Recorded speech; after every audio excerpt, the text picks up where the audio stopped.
educating meeting from December 13th, 2023. To our family, to your family, we wish you a Merry Christmas and a Happy Hanukkah. Enjoy the show.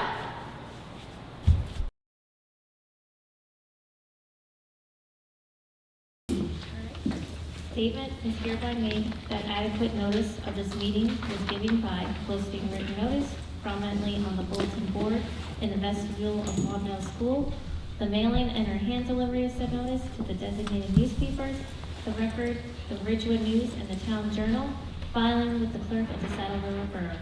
Ms. Alshami? Present. Ms. Kaufman? Present. Ms. Salazar? Present. Flag salute. I pledge allegiance to the flag of the United States of America and to the republic for which it stands, one nation, under God, indivisible, with liberty and justice for all.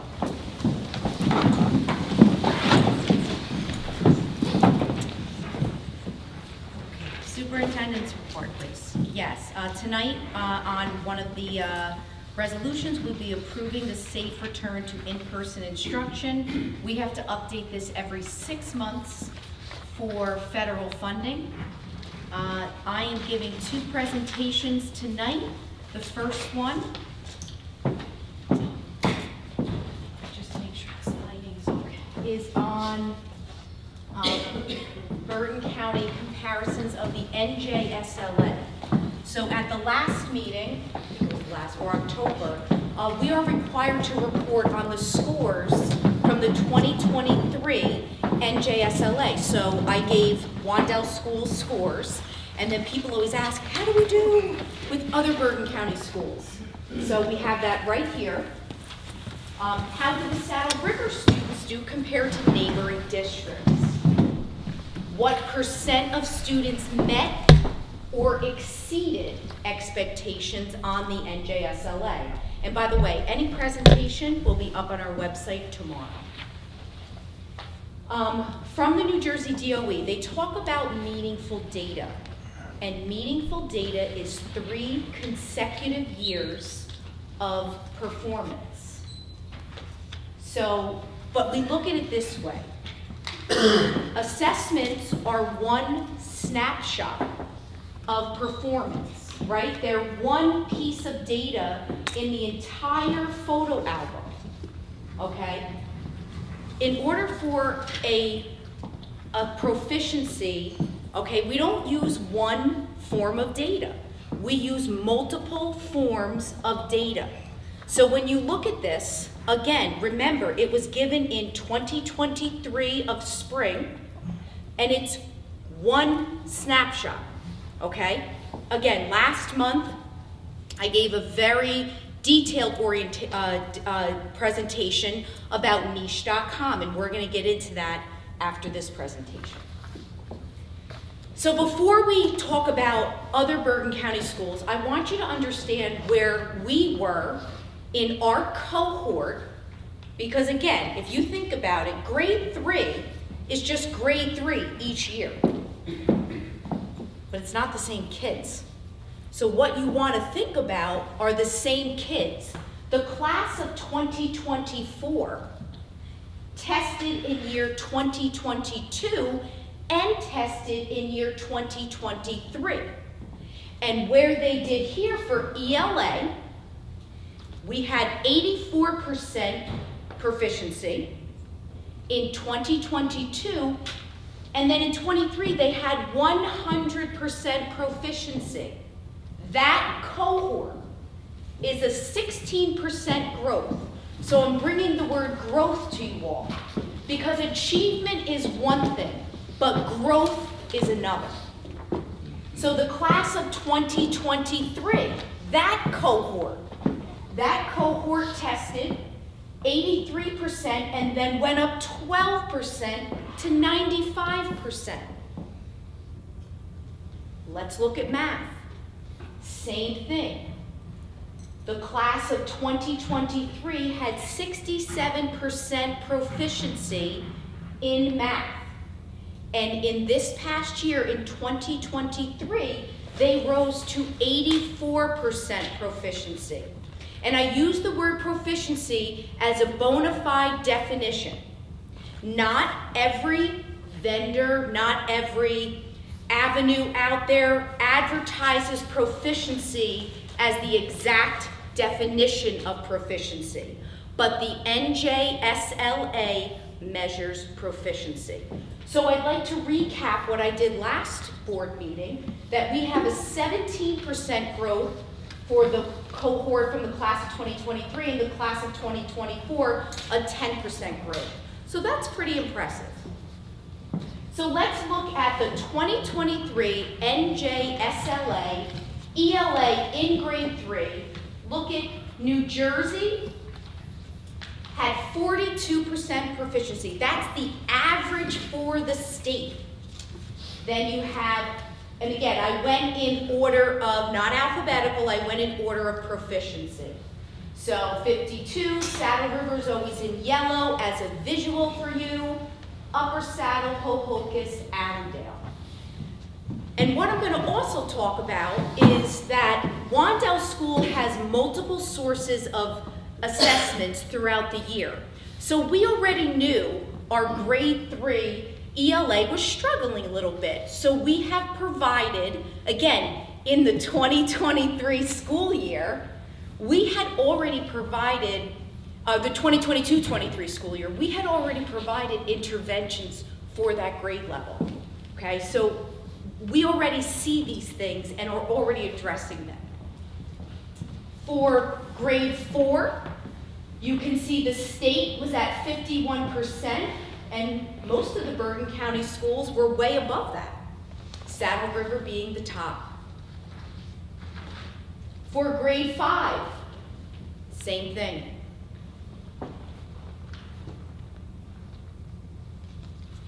And let's go to math in purple. And again, I've already spoken about my grade 3. And that was last year. It's a very small class, and we put a lot of personal interventions last year as well as this year. Why did we do that? Because in the assessments we give internally, we saw some things that we wanted to address. Grade 4 math,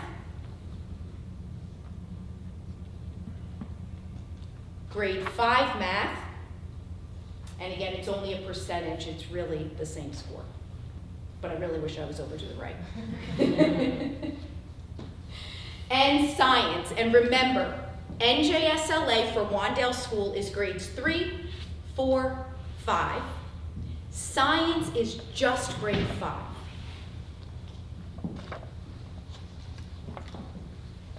So, I wanted to give you a summary. The DOE state assessment history for ELA and math. They started with, I'm sure we all remember, Park. I was like, can't say that word anymore. Then in 1819, we went to the NJSLA. Then we had COVID. Then we had the year after COVID. And then we resumed in the NJSLA in 21-22. In science, they used to have the NJ Ask. Then they had a field test, so no scores were given that year, it was a field test. And then they resumed in the 18-19 school year, none, and we resumed science. And remember, it's only grade 5. What I wanted you to also note is that in those years that we did not have a state assessment because it was waived across the country, we had to comply with federal regulations, we had to submit something. So remember, in 2021, there was no state assessment. So what the state did to comply with feds is in the next year, they made us take the Start Strong in the fall for grades 4 and 5. Now, and I'm going to talk about this later, but the Start Strong is not a proficiency test according to the New Jersey Department of Ed. It's not a short NJSLA. It's a look back for teachers and leaders and educators. It's a look back from the other year. So if I was in grade 4 here, and I took the test here, what grade was I in? Oh my God. Failed. What? We failed. You asked us a question and we can't answer. You can't answer. I wasn't a good teacher. I wasn't a good teacher. Okay. If I'm in grade 4 here, in 20-21, and then I move up here, what grade am I in? 5. So I'm in 5th grade taking a test that is looking back on my grade 4 year. And same thing with 22-23. So they gave the start strong in the fall, but they wanted to look back on 21-22. And we're going to talk about this in length, so get comfortable. Not yet. So I just wanted you to know that. And it's only grade 4 and 5. So that was the testing relating to the pandemic. So when we look at data reflection, because we're small, the N size matters. The N size by regulation, we cannot report some categories, and they're listed here for you. It's called economically disadvantaged, English language learners, students with disabilities, and a number of New Jersey approved ethnicities and races. So if the N size is not 20 for ELA and math, 10 for science, I cannot comment or report on anything relating to those sizes. That's really important for us because when we talk about subgroups, we can't really talk about subgroups because we're too small. During COVID, Wandell was one of the only schools open full time. So we had a lot of kids coming here. So that's just another piece of information to understand. And I talked about cohort data versus grade level comparison, not the same kids. Can't compare scores of different tests. They're not comparable. The NJSLA is a proficiency test. Start Strong is a look-back test. They're two totally different things. I have emails from the New Jersey Department of Ed. I asked them for a statement, but they didn't give it to me. But we always ask. Just so you know, our district benchmark assessments, we have internal assessments called our, you're gonna love this, OI, MOI, and OI. Our beginning of year, our middle of year, and our end of year. And from everything we've been doing for the 6 years I've been here, we're doing tons of curriculum overhaul. Teachers are writing curriculum, teachers are going to PD. I've already talked about that. You can look at my presentation for that. So I wanted to give you that comparison. Are there any questions on the slides that you've seen? Yes, Mr. Hample. So when Ramsey gave the presentation, they actually provided raw score numbers there. You gave a... You mean scale score? Raw scores to me are a scale score number. So they were comparing, they were attributing the same numbers that I got in the mail for my 2 kids. Mm-hmm. So they gave me my kids' numbers, and then they attributed that number to what the district number was, and then what the state number was. You gave a percentage, so I'm not sure how I equate a percentage to what at least this other district had provided. So you're saying whatever, 80%. How does that attribute to like a raw NJSLA score? So a scale score is, just as you said, a scale score, let's say 760 for ELA grade 3. Could you go back to one of those slides? Sure. With the percentages? Sure. Let's go to grade 5. Perfect. So if Ramsey had 80, let's go to a different one, so it's different. Mm-hmm. So 90% for Allendale. The average scale score is just their scale score. It's still the scale score versus the percent proficiency is still the same thing. It just means what was the average score. That score is still going to be a percentage of proficiency of meeting or exceeding, getting a level 4 or a level 5. So if you'd like more information, we can talk on the side. Next question? Okay, great. Next presentation.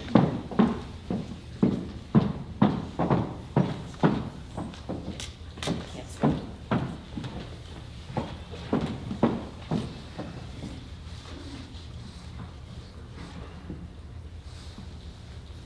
Just do that one more time.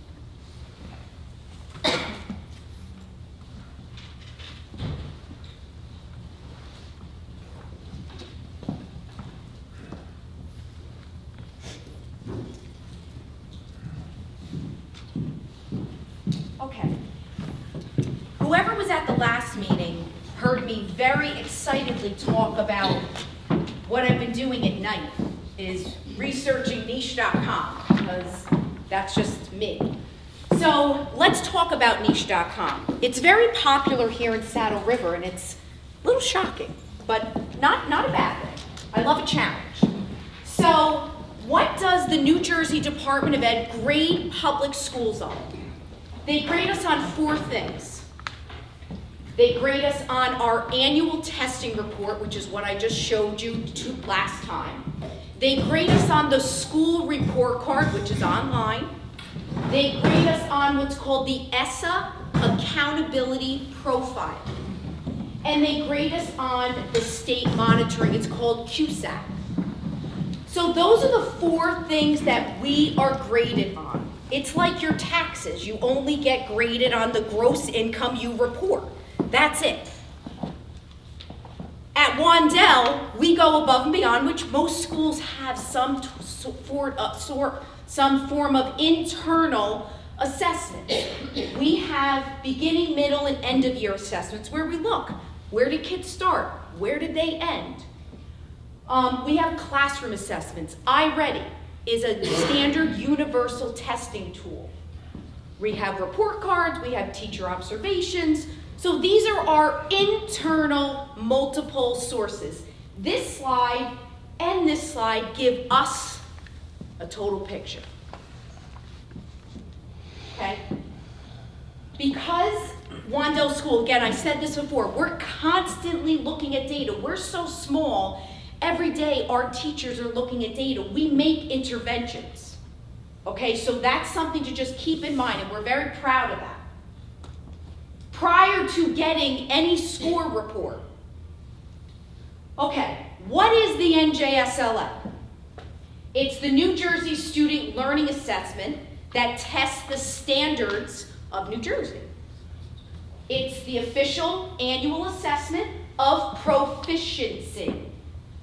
ELA grades 3 through 9, math grades 3 through high school. They get an algebra, geometry, algebra 2, science 5, 8, 11. There is also, when teachers administer the NJSLA, there is a specific script which validates the administration of the exam. There is everyone has to get trained. You have to sign off on it. You have to say exactly this. Good morning. Today you will be taking blah, blah, blah, blah, blah. It is very strict, and you must adhere to that. That matters when administering a test. It's administered each spring, and it measures proficiency. And when you get this PowerPoint, you can also click on that link. The testing times are over 150 minutes long. Some are 180. It is a longer test over multiple days sometimes. What is the Start Strong? And this is important because I want you to know this is what the 2024 niche.com used. And I'm going to show you some interesting things to realize about that score. It's not a replica or replacement of NJSLA. Now, how do I know? I've been in communication with the New Jersey Department of Ed. They've given me this direct language because I know sometimes a lot of you were saying, oh, we're at 47% proficiency on niche.com. No, we're not. It's not a proficiency test. So I dug deeper, contacted the state, have everything in writing, and I'd be happy to speak to anyone off the side about everything I discovered. It is to provide information to classroom teachers and to leaders about the needs of additional support in the fall. Again, it's a look back from the 20-21 year. It's a shorter test, and guess what? The results were available that day. That day. It only tests ELA and math, and for Wandell, it was only in grades 4 and 5. The testing time was an hour. An hour. There was no script of how to administer the test. It was log online, take it. But then I'm just saying, these are facts. So, remember I told you it was a look back? So when you're in grade 3 in 2021, right? You then went to grade 4 and you took this test to see how you did, what did you lose, or what, how was the year of 20-21 in the fall of 2021? Didn't account for summer learning loss, which we all know is research-based and happens. And if you're in grade 4, then you go to grade 5, and it looks this year. Now look, if you were in grade 5 at Wandell, and the fall of 2021, you went to Smith or somewhere else, but for us, argument Smith, you took it at Ramsey. I don't have control over Ramsey, nor should I. So instead of it just being my grade 4 here, it included Ramsey. Now, I'm not saying that's good or bad, but that's a fact. Something to take into consideration when looking at this data. Also, 18% of students in 4, 5, and 6 in Ramsey were new students coming to my district that took the Start Strong. That means I don't know where they came from. I mean, I know where they came from, but they had very different experiences. Some were remote. Some were homeschooled. 18% new students that took that Start Strong. That might impact my scores in a good way or a bad way. It's going to impact my scores. Start Strong does not cover the state standards. It simply does not cover the state standards. That is directly from the New Jersey Department of Ed. It is a snapshot. And the quote here is, it should only, this is in the Start Strong user guide that I put down here.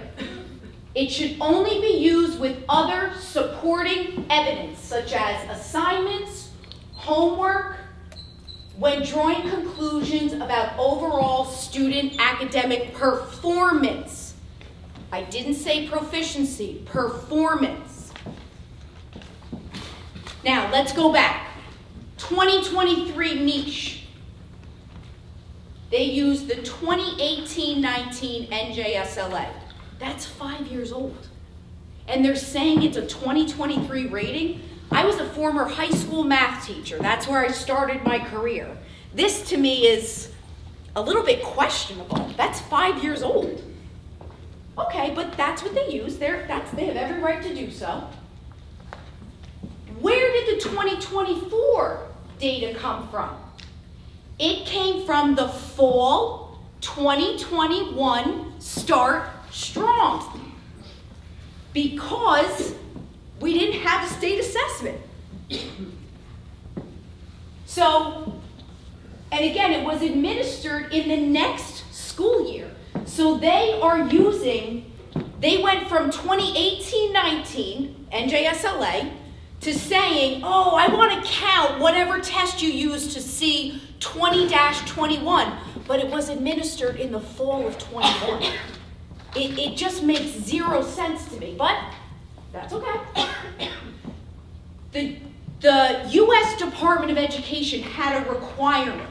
Every state had to submit an assessment for learning loss in COVID. Everybody, every state. New Jersey chose Start Strong. I'm sure other states chose whatever other vendor they felt valid. So that's where this comes from. So Niche took this data.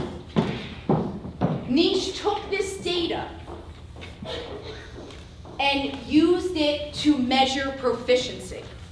Now, they have every right to do so, but that's not what the test was for. Directly from the New Jersey DOE. New Jersey DOE has no control over the information they release to the Department of Education. So why did they use different data? They used different data because they didn't have a state assessment in COVID, and they couldn't produce a 2024 niche. So again, summary.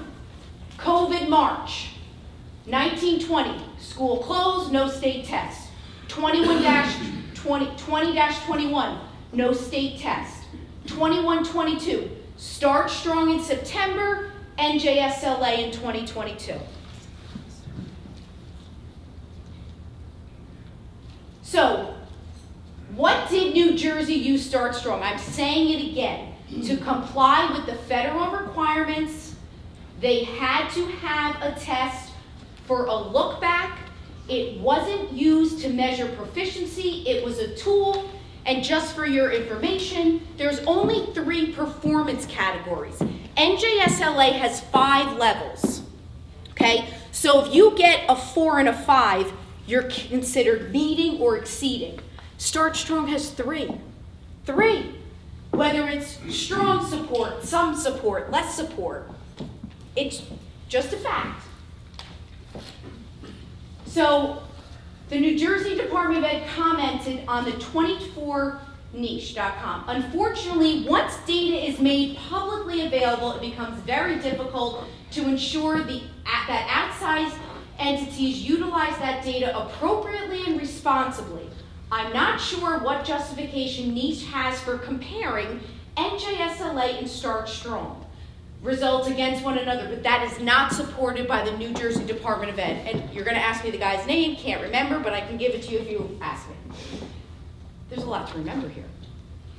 But look what they did. Screenshot from niche.com. Wandale School, 67% to 47%. That's a false advertisement.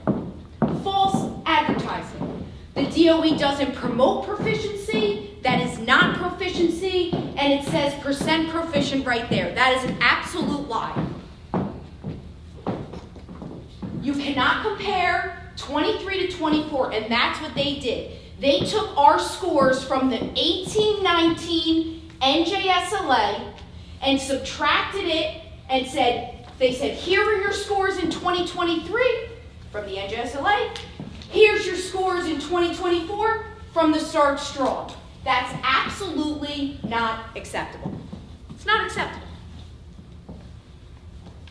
So I want people in the public to understand, whatever you see out there that isn't those 4 things that we are graded on, please take it with a grain of salt. My door is always open. I will sit with any single person, any time of the day, to go over any of that. I feel this strongly because we are doing so many amazing things here that other schools dream about. And questions? Can I ask? Yes. So I just want to clarify. So when Niche, typically, they're always doing at least a 2-year look back from our data when is what we figured out when we were examining it, we think? Well, it might be more. Okay. But in general, it's hard to say. It's hard to say. It is about 2 years. It could be more, but it's not less. Yes. First of all, thank you for the presentation. I guess, and there's a lot of what you've explained, which makes a lot of sense. And at the end of the day, Niche is operating as an independent company. There's not much influence that we have over them, and you have a pretty busy day job as it is. And overturning their beliefs is probably not something that is within your purview. I haven't thought about it though. But and that's the next part of my question, which is that at least the part where you're saying that's just purely false advertising, right? Your comment at the beginning of the presentation that we care a lot about niche rankings. Yes, because it's the reputation, it's what measures our school. But importantly, there's a lot of people that are looking to come into Saddle River that also care about niche rankings, right? And we looked at it when we moved into the town 2 years ago, and if you see the significant deterioration, it would only make potential residents pause, right? And so I would imagine that you do want to go back to niche and rectify what you can, because it is an image that we're portraying around this school and this community, and how much education is a core part, and based on the rankings, apparently not a core part of how we live in this community. So I have been back and forth with niche. Okay. And they just tell me this is, the US DOE uses what's called EdFacts, and all they're saying is, yes, that's what we're using. So if you think of something else I can do to contact them, I'd be happy to collaborate on that. So I've done everything I can besides, like, I mean, I guess I could report them to the Better Business Bureau, but I don't want to do that. I mean, I might, but no. Then we'll never get a good rating. Exactly. Yes, Mr. Kurpis. So when we were looking at the over the 3 grades, and even the places where we'd start slow, let's just say in the 3rd grade, you would see over like 4th grade, 5th grade, because of the interventions, I assume we were able to rectify it, right, for lack of a better word. Grow. We were able to grow. Okay, and so to kind of catch up to wherever, like where we wanted to be, which was also sometimes even superior than the surrounding towns, or at least on par with them. And so as far as the niche rankings are concerned, like it's an unfortunate reality that even if their system isn't like technically accurate, that we still have to deal with the fact that it is something that people look into. And so now that, from what you're saying, that they're using a different sort of score that is pretty much responsible for why we would slip, but from like an outsider's perspective, you can see those same surrounding schools, they didn't slip as much. So my question is this, is there something that can be done, like an intervention, but you know, as far as what we're doing to look into the scores that are counting for future years to be able to better ourselves in the way that they would be ranking, so that when outsiders are looking at it in the future, we would put out our best face. I don't believe that there's anybody in this school or who has sent their child here that would say that their kid got a bad education. If anything, it's the reverse of that. I don't think that that's something that's even contemplated. But if we could be putting our best foot forward by taking what they are using into consideration, so long as it doesn't hurt the kids, obviously, and whatever, that would be significant, because if nothing else, it would keep us on par with like the surrounding schools and not then give like negative publicity where what you're saying is really not fair, because you're doing what you have to do, the teachers are doing what they have to do, the students are doing what they have to do, but it's kind of like the mechanism that's messing it up. So when you're talking with niche, are you confident that they're going to be like utilizing this score set for like future rankings, or are they going to go back to like the old ones? Because that would kind of determine maybe how it could get handled. Great question. So first, what I think happened is our 18-19 NJSLA was so high, and then our Start Strong was so low. But again, it's relative. So that's why our Saddle Rivers, maybe not Hohokus, maybe not Allendale, ours was so great of a drop. Mm-hmm. So that's what I personally think it is, although I haven't looked at that. Because also, I can't go back and see niche from 2023, although I tried. Then, what I think, if they go back to using the state test, which is the NJSLA, I think we'll be fine. Great. Because when we've used that in the past, we've always excelled. Exactly. All right. And it's a universal tool for proficiency, and we can teach to that. We can do well with that. Fair enough. If anyone has any other questions after this, I am always available. Please email me, please call. Again, I will sit with anyone that is here, isn't here, and thank you so much. Any questions here? Okay. Excuse me. Oh, yes. So why aren't we having these meetings on Zoom? Excuse me? On Zoom? Oh, the Board of Ed doesn't do Zoom. But didn't we used Gina, to do that? What? Gina, you can't. Oh, it's not about what you It said. has to only be about the presentation. We'll open Sorry up to about other that. questions. Oh. Okay. Sorry about that. Sorry about that. Okay, so let me just close this down.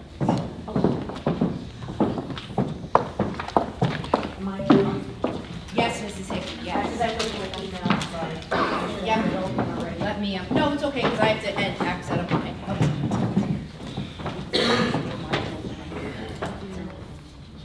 No, that's it.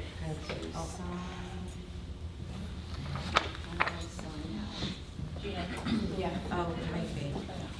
District goals. This is, oh, yeah, you know what? It's only 5 pages. I know. Emily, could you play me off? Okay.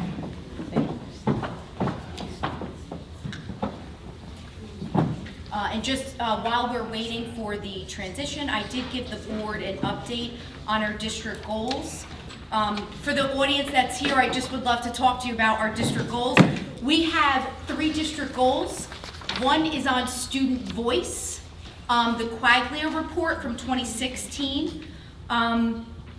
Just so you know, student voice has multiple categories. It's about belonging, kids feeling like they're heroes, having a sense of accomplishment, having school be fun and exciting, being curious and creative, having a spirit of adventure, being leaders, and confidence to take action. So the teachers have been having multiple instructional practices on students working through and showing all those things.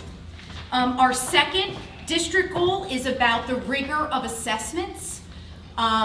So just the other day we had a staff meeting and teachers had to come up with a multi-step question for their students to do in a group.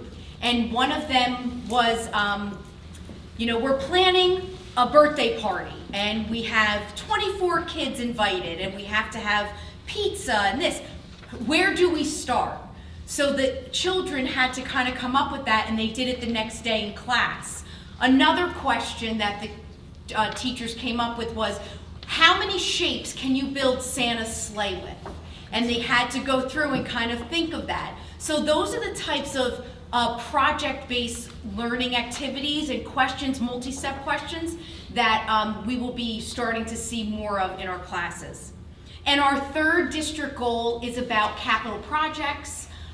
If you've seen our beautiful building inside and out, we are working on small and large projects. So I just wanted to give, since I have a great audience here, I just wanted to give a brief update on that. And the board has a detailed one.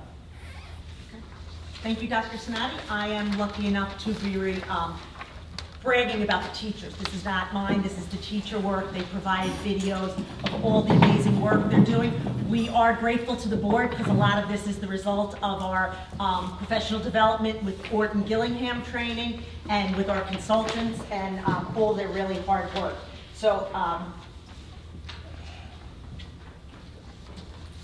me just go back to that, because I refer to this a lot. And one of the things with student voice we talked about, it's not just voice. Of course it is voice, but it's also the students like taking ownership of learning. And this is just something from Glasser that I'd like to refer to, where they get to teach the other students. 95% of what we teach to others is what we learn. So a lot of times we think 10% of what we read, 20% of what we hear, so I just wanted to throw that up there because I think that's a powerful graphic on them kind of taking ownership of learning. So this is Miss Dente's first grade class. This is from the Orton Gillingham training, which is a multi-sensory system that the teachers, 7 of our teachers went. All of the primary school and pre-K teachers are trained, and our special ed teachers. It was a week-long multi-sensory phonics training program, and it I'm going to show you two of our amazing students doing their 3-part drill. So you can see the multisensory part of it. They internalize it. You'll see them use articulation. You have to take note of like them going itch. They just to like kind of take ownership of it. And the research has shown that most of language arts and linguistic skills are built and started with articulation, so that's an important part of it. It's also multisensory, so I want to show you, these are our first graders in Miss Dende's class, so we are grateful to her for providing this. I hope you can hear this.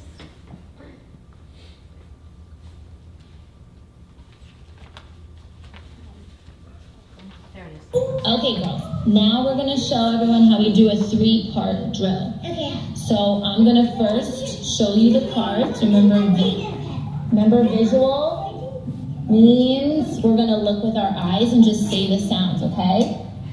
Okay, so let me put these here and I'm gonna move them. So what does this say? Good. Okay, give me a second. I'm putting them on our board. Good.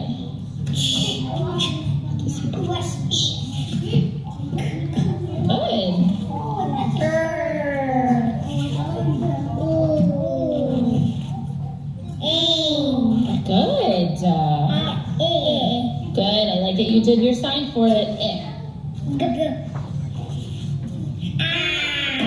Good job. For vowels, I got it. Thank you, though.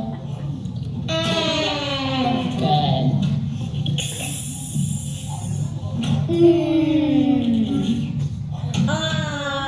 Good, like those hand signals.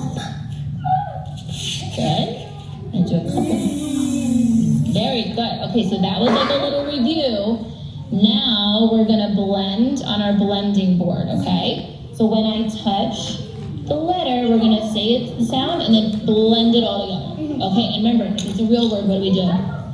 If it's real? We do that sound. Okay, ready?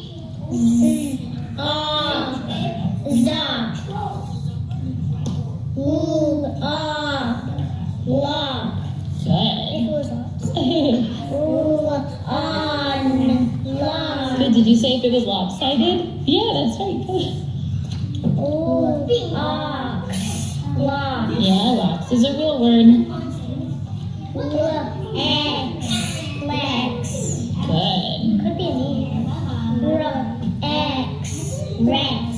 Like a T-Rex?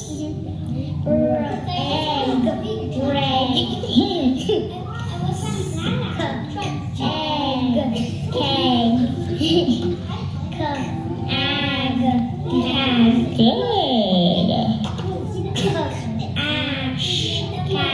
Oh.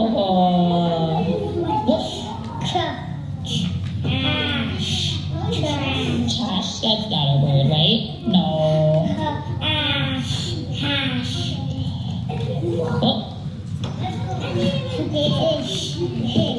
Good. Okay, I'm gonna take this guy off and this one. What's this word? Good. Okay, so that was just our little blending drill. So now we're gonna take our sand out. Okay? So for the sand, what happens? What do I do? Go ahead. You say the letter, then we say the letter, then we say duh. Say D. Okay, good. So I'm gonna say the letter, you'll say it, and then you're gonna draw it in the sand and underline it. Double, you have to draw a line. Right, because some letters make two, or some sounds have 2 letters, right? Okay, ready? Here we go, girls. P says pump. So remember, make it lowercase. Okay, shake your board. Good. B. B says buff. Good. Shake your board. Okay, I'm going to give you a tricky one. Ready?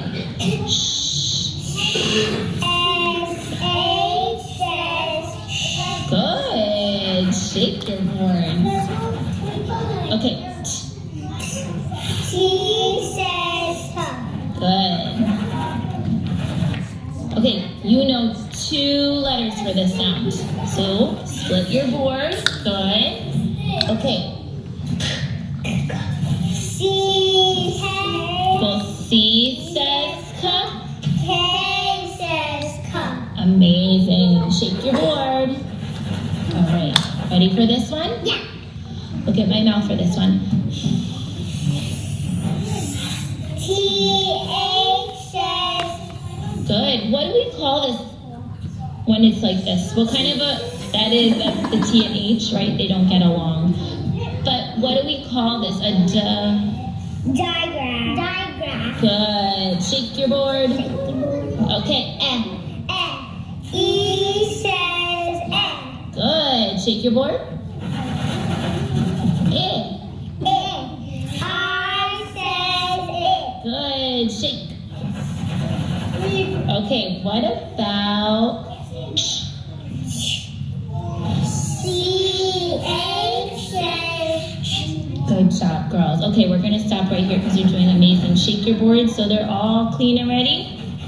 Thanks, girls. Okay, and that's just some of it. There's also like hand signals that go with it. They look like they're giving like, you know, the picture like signals, but it's all internalized. They've learned all the parts of it. And we do a lot of work on kind of nonsense words because think about the what they're going to be exposed to in their life, that all the new words that come about every day practically in our world. So we are grateful to Ms. Dente for that wonderful sample. I have another one, but I will move along in the interest of time.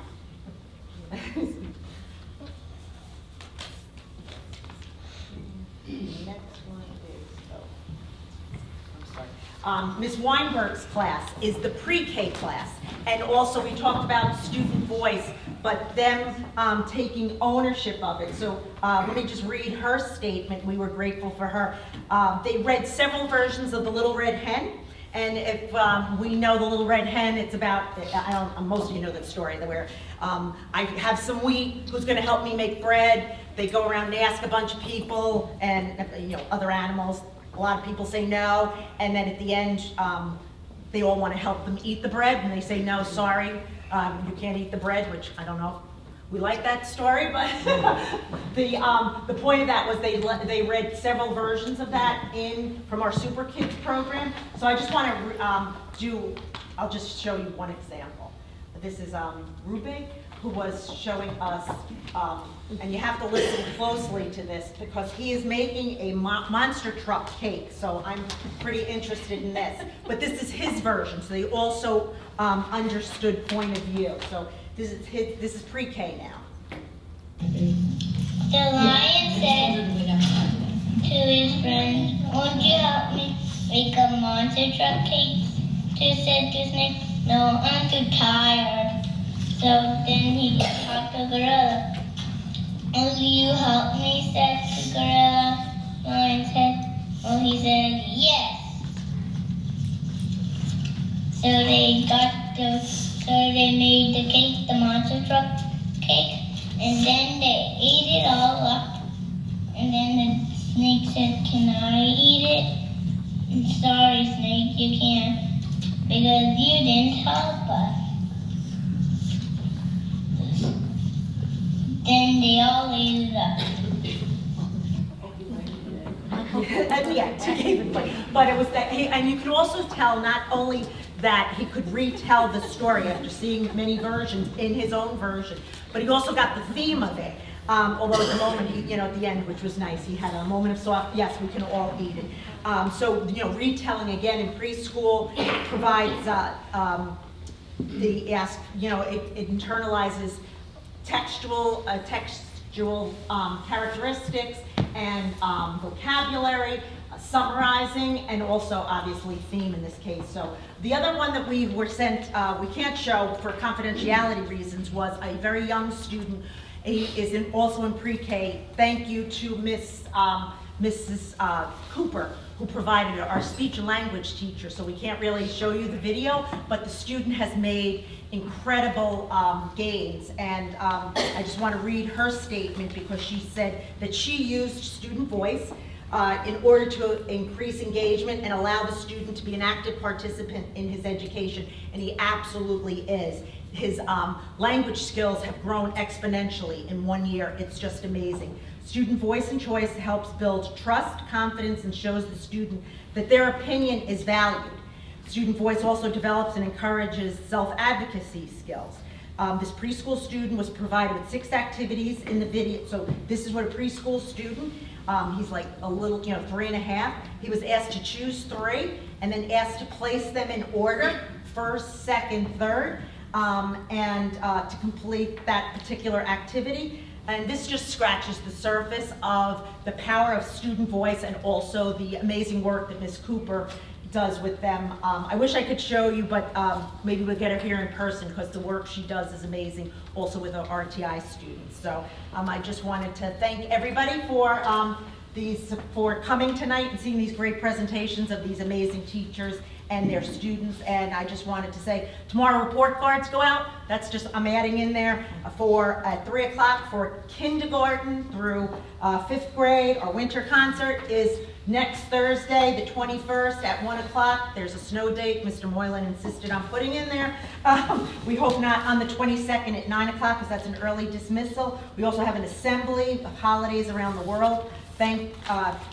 Courtesy of the Ed Foundation. There's I don't know if anybody's going to say anything from the PAWS representative. We have a holiday gift card drive. We are grateful for Ms. Smith happens to be here for organizing that. We also have with the Saddle River Police Department a toy drive that benefits the Hackensack Hospital. So if you want to drop off an unwrapped toy in the front.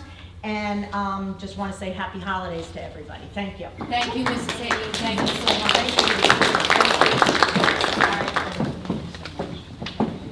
Oh, no, that was a great idea. It was perfect. Thank you so much.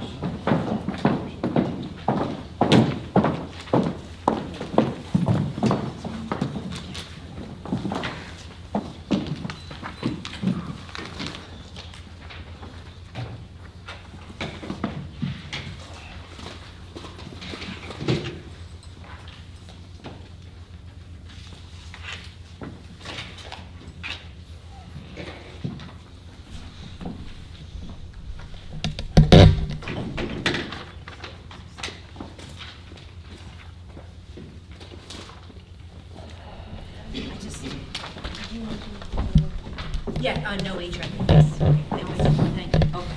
Thank you so much. Okay. Business administration. Under administration tonight, the board will be appointing Ms. Nissirios to the vacant board vacancy position, which will end December 31st, 2024. There's also acceptance of correspondence from Dr. Holden and Ms. Kerner. For board president report, I just wanted to wish everyone a happy holiday. For those of you who are coming up, enjoy this time with your children. It's a very precious time, and as they get older, it gets less and less. And also, I just wanted to introduce Frances Fabrice is our legal counsel. For those of you who don't know her, she is sitting on the dais today because she is here for legal action that is going to be occurring during executive session. But I didn't want her to be standing here and no one know who she was or what her name is. I didn't want to be rude. Okay, so now committee reports. Liz, do you want to start with yours? Yeah, I'll start. Communications and public relations, we met last week, and the 24-25 calendar will align with Northern Highlands. Every year we align with either Ramsey or Northern Highlands, so this year it will be Northern Highlands. Their calendar usually comes out by the end of the year, so we should have we should know that shortly. Also, the town newsletter, we submitted some pictures that highlighted student activities. That newsletter usually goes out sometime in January. Facilities is meeting next week, and in terms of mayor and council, they met on Monday, this past Monday. They did adopt an ordinance on littering that basically is making homeowners responsible for reaching out to distributors to discontinue those newspapers and flyers that wind up in everyone's driveway. They also had another ordinance that regarded regulating drones. They had their tree lighting on Sunday. I know 3 of us were there. It was rainy, a little cold, but it was inside. They did a really nice job. It was nicely attended. They did the night before, it was the night before Christmas. And Santa showed up on a well-lighted fire truck in a red leather suit, which only, I think could only happen in Saddle River, that Santa shows up in a red leather suit. But it was fun. Even though it was indoors, it was fun. Also on the agenda, you will see we have the shared service agreement with the borough. They did approve it at Monday's meeting. We will approve it too, and that's where we share. They do our lawn service, and in return, you know, we let them use the gym, the field, multi-purpose room, things like that. And that's my report. Thank you. Do you also want to do your Ramsey update? That's Oh, No, no, that's sorry, Jasmine now. I meant that, sorry. You're next. Okay, for policy, we just have the second reading of the organizational chart. Negotiations, we have been exchanging information with Ramsey, and our next meeting is going to be at the end of January. And for curriculum, we met on December 5th. It was myself, Dr. Sanati, Mrs. Bowl, and Mrs. Hickey, and we reviewed the Wandell newsletter that went out in the fall. We discussed the beginning of year assessments, the BOE assessments, which were all completed. Fall conferences were very well attended. We had an update about the instrumental music program, which includes recorders and keyboards, and the collaboration with the middle school so that there's continuity for the children. The NJSLA standards for the curriculum were delayed, so now they had just been approved, and we're incorporating that into our curriculum now, and we're also earmarking and preparing for the updated curriculum writing for the summer, and doing some budgeting for that and some professional development. We got an enrollment update and just planning for the upcoming year.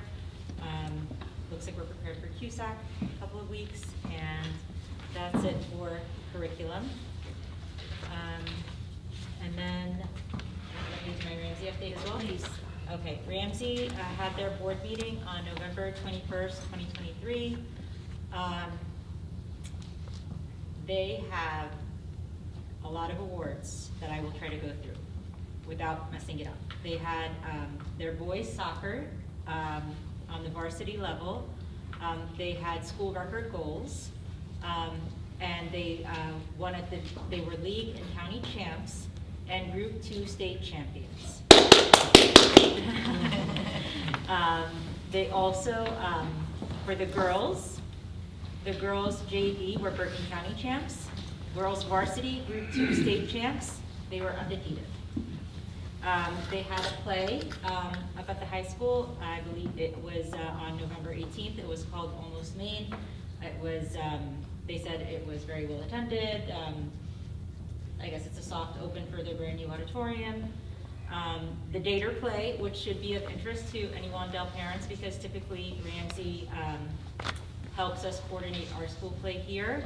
The Dater play was Finding Nemo. And they had 150 students participate in their play. They were still working on their strategic planning. Their board president, Laura Berman, she has become a Bergen County board member at large. We attended the meeting on December 5th for the Bergen County training, and we watched her get inaugurated. Their audit is complete. The Ramsey High School auditorium is almost completely open. Their media center should be open, is being completely redone. It should be open in the spring. They are growing their robotics program at the Smith Middle School with Mr. Troopy and Mr. Cove. They competed at Ridgewood. They were among 3 teams ranked in the Bergen County League. and they were 20th in the league overall. And they had a Diwali celebration as well. And they are also, as part of like their diversity and equity and inclusion, they're having guest speakers from different backgrounds to speak about the hurdles they have overcome. And their next meeting will be on Tuesday. Did you want to talk at all about the pilot idea that you're starting with curriculum? No, not yet. Okay, Yeah. okay, all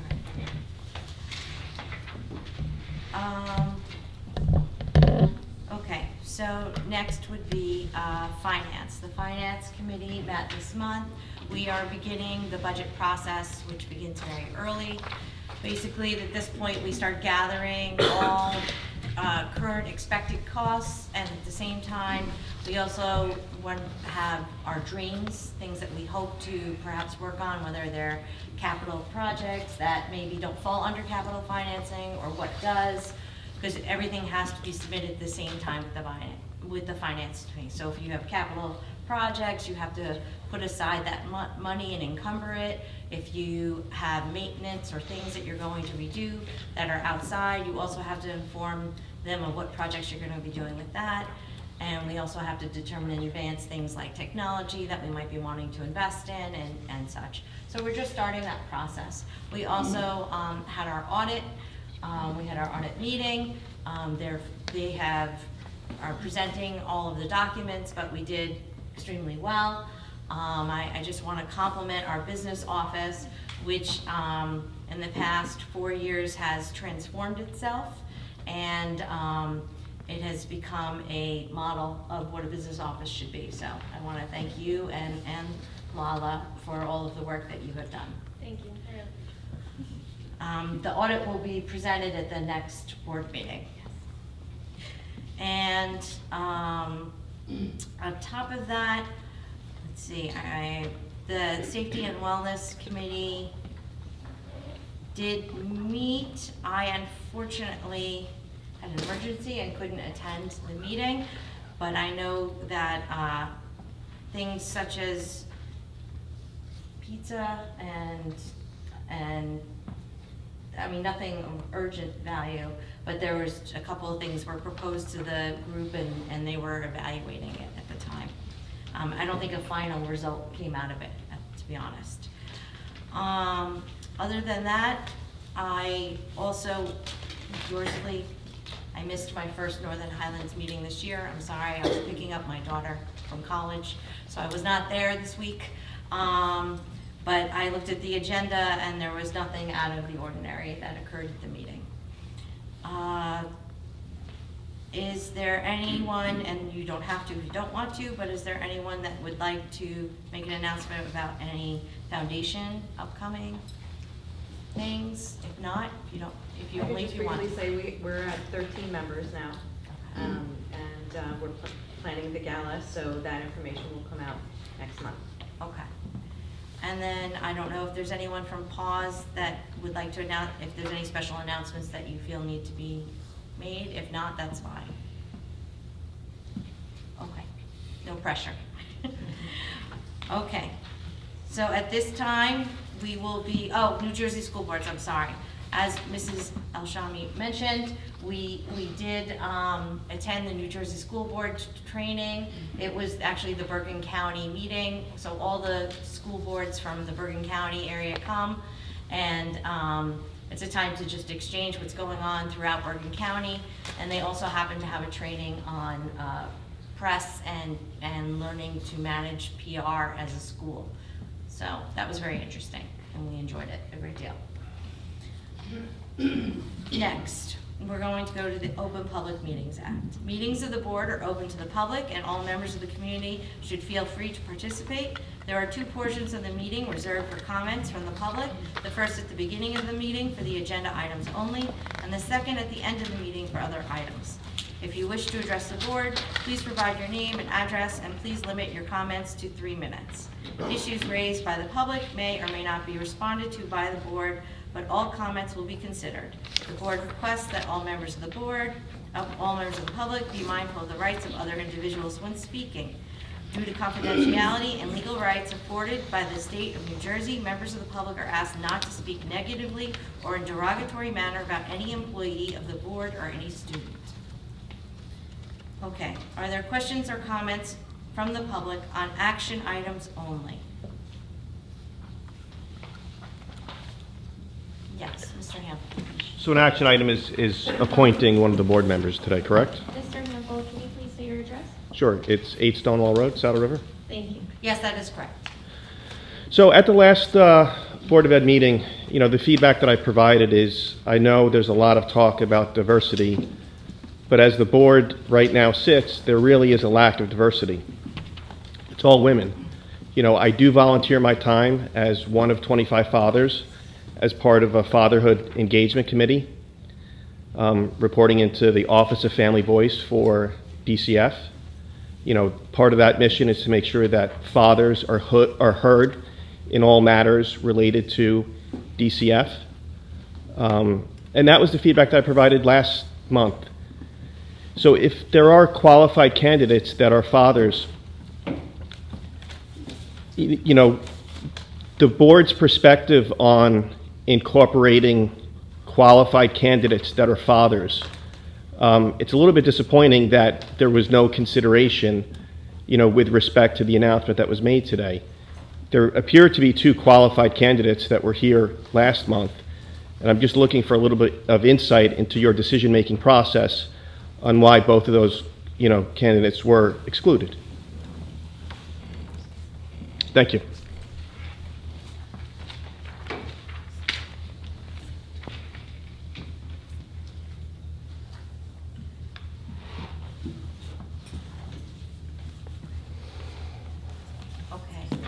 Another comment from the public? I do have one more comment. I have to see if there's somebody else who wants Sure. to go first. I'm sorry. Everyone gets a turn. Are we doing Q&A or are we It's- just that's going not- through all the comments? and Yes, questions? that's how, yeah. I'm sorry, I'm sorry you got Doug, go interrupted. I have a comment. Mr. Holden, what's your Douglas address? Holden, 48 West Wildwood Road. Thank It'll take you. me about 3 minutes to read this. I apologize. My name is Doug Holden. For those of you who don't know, I live in Saddle River. I'm up here to express the perceived lack of transparency and the lack of ethical process in which the previous president's position on the Board of Ed has been filled. As I and many of my fellow Saddle River residents see it, the Board of Ed trustees and members of the Saddle River School District have engaged in a series of premeditated or orchestrated actions in order to manage questions, information flow, or the compilation of the board. What the ultimate objective of these perceived actions are can be debated, but at a minimum, they impede transparency and thus erode public trust. It is believed that there should have been ample time to run a special election when Mr. Peros resigned his seat. Many residents believe that the resignation announcement was delayed so that the board could select their preferred candidate. Thirdly, Ms. Nissirios submitted her application for the vacant spot while she was still a trustee, and the results of the election that she ultimately lost were not known. Under the New Jersey Board of Ed rules, as I read it, it appears that she was not eligible to participate, and thus her candidacy for the vacant spot should not be recognized. I have requested the legal opinion to the board president, but I still have not received any correspondence. Additionally, the November election voted Kunal Bhatia as the new member of the Board of Ed, which unseated Ms. Nissirios. Simultaneously, John Peros resigned his seat, is now conveniently filled by Ms. Nissirios. We have lost trust in the educational track of our children. Furthermore, during the December 6th special meeting, where the board deliberated on the selection to fill the vacancy in private, it seems that Ms. Nissirios conveniently resigned her seat in advance of the rest of us even knowing your decision. That has to be perfect timing of events, because you can't hold 2 seats at once. And what foresight does she have? Was that part of the advice council gave you before you conducted this process? This action feels premeditated, orchestrated, raising the question of whether the interview process was a complete sham or just a backup to keep Evelyn in the event she lost the election, which she did. If the Board of Ed continues to maintain a team that lacks transparency and produces a decline regardless of the speech that we got in our rankings because we're being compared to everybody else, so their rankings should go down too. If you look at this graph, the red is Wandell. We were doing great, and now our scores are plummeting and our ranking is terrible. And it's gone up, to be honest with you, since you've been here, Miss Dr. Sanati. So I am telling you right now, this was a sham election. I am now telling you I'm also running for Board of Ed next year. Thank you, Mr. Holden.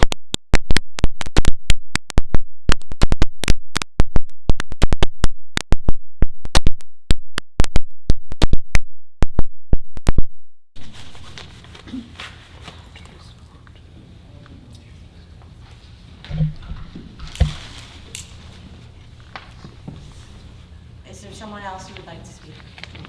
I'll make a couple of comments. Stand up here. Is that okay? No, I can just sit here? No, you could, yeah, you don't have to My stand. voice projects, so I'm happy Oh, to just keep sitting. wherever Okay. you're comfortable All right. being. Say your name and your address. Thank you. Yeah. Kunal, Bhatia, board member-elect, and 3 Bridal Way. Thank you. And I agree, Caitlin's awesome. Oh, thank you. I appreciate it. Look, I'm just, and I know there's a 3-minute rule, which frankly I don't quite understand, but. Can you speak up, please? Yeah, okay. I'll Yeah, right, you could do like a, maybe from there where you're. Okay, I hope this is not cutting into my 3 minutes, right? Figuring Okay, out- well, we can start and you can start. Yeah, all right, well, look, I'm gonna keep this civil. I think there was enough malicious stuff that was coming out as part of the campaign. Frankly, a lot of it I don't understand. We're here for one school. This community is about one school, first and foremost. And putting aside, Emily, you and I had a conversation last week. I'm not gonna disclose the vagaries of what we talked about, but I think what I took away from that conversation was my opponent lost by a small margin, so the community wanted her to. I'm sorry, elections and democratic processes do not work like that. They don't work like that in this community, they don't work like that on Main Street in Washington, D.C., right? There is an election, if you lose by one vote, you lose by 1 vote. This is not about me. I want to make it very clear. I think it was clear as part of the campaign. I would rather be putting my kids to bed right now, okay? I'm here because there's a matter that needs to be handled, and I'm here because this school could use my perspective.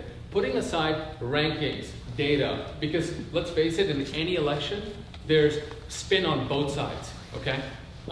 Putting aside all of that, you guys could use my perspective. I have a student here. I'm here every morning and every afternoon. That is one thing that none of you have currently. You do not spend as much time at this school as I do. Maybe you do, Emily, right? Because of the role that you're in, yes. Doug brings a different perspective. He has a child that has special education needs. He brings that bent. He's an accomplished surgeon. He's been in this community for 25 years. Shannon Carretta, the other applicant, she's a current Waddell mom and extremely involved with PAWS. And so it's appalling to me that what I heard was, let's give her a chance. Well, that chance was given. It was a 3-year term. I believe the full term was completed, right? My plan is to not continue being a member of this board in infinitum. It's at some point, hopefully, complete my term and move on, right? So I want to be very clear, this is not about maligning anybody. We're all very good people. We're all here out of our own volition. We're dedicating time to an important goal within this community. But I do believe that there needs to be an incredible degree of accountability that needs to be induced into this board. That was the basis of me running, and that's why I'm here speaking, not necessarily against you guys as a collective whole, but against this particular decision, which does not sit with me. It's not because, oh, here we are back at square one, and in effect, I've sort of lost the election. No. I mean, I do believe that this is going to be an obstacle for me to be able to induce any change over the next 11 months until the next election. But putting that aside, it's concerning to me that this board continues to stick with the same, and it does truly feel like it's friends helping friends. Okay?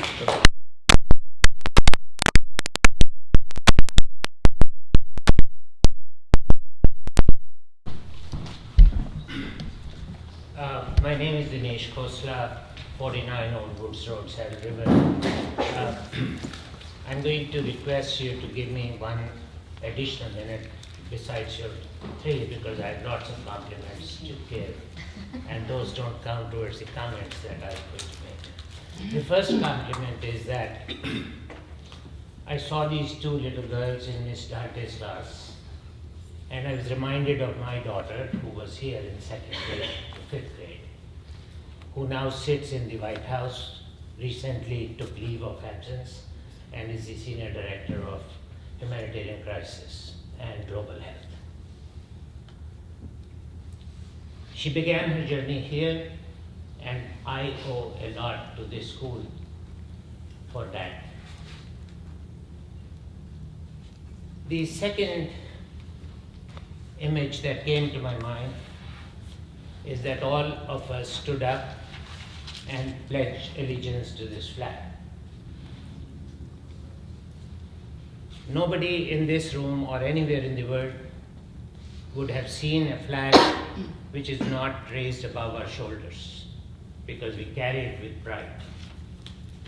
And that flag stands for democratic values, and it stands for our Constitution. And it tells us that it will fly high only and only if we are true to the principles that our founders established this country for.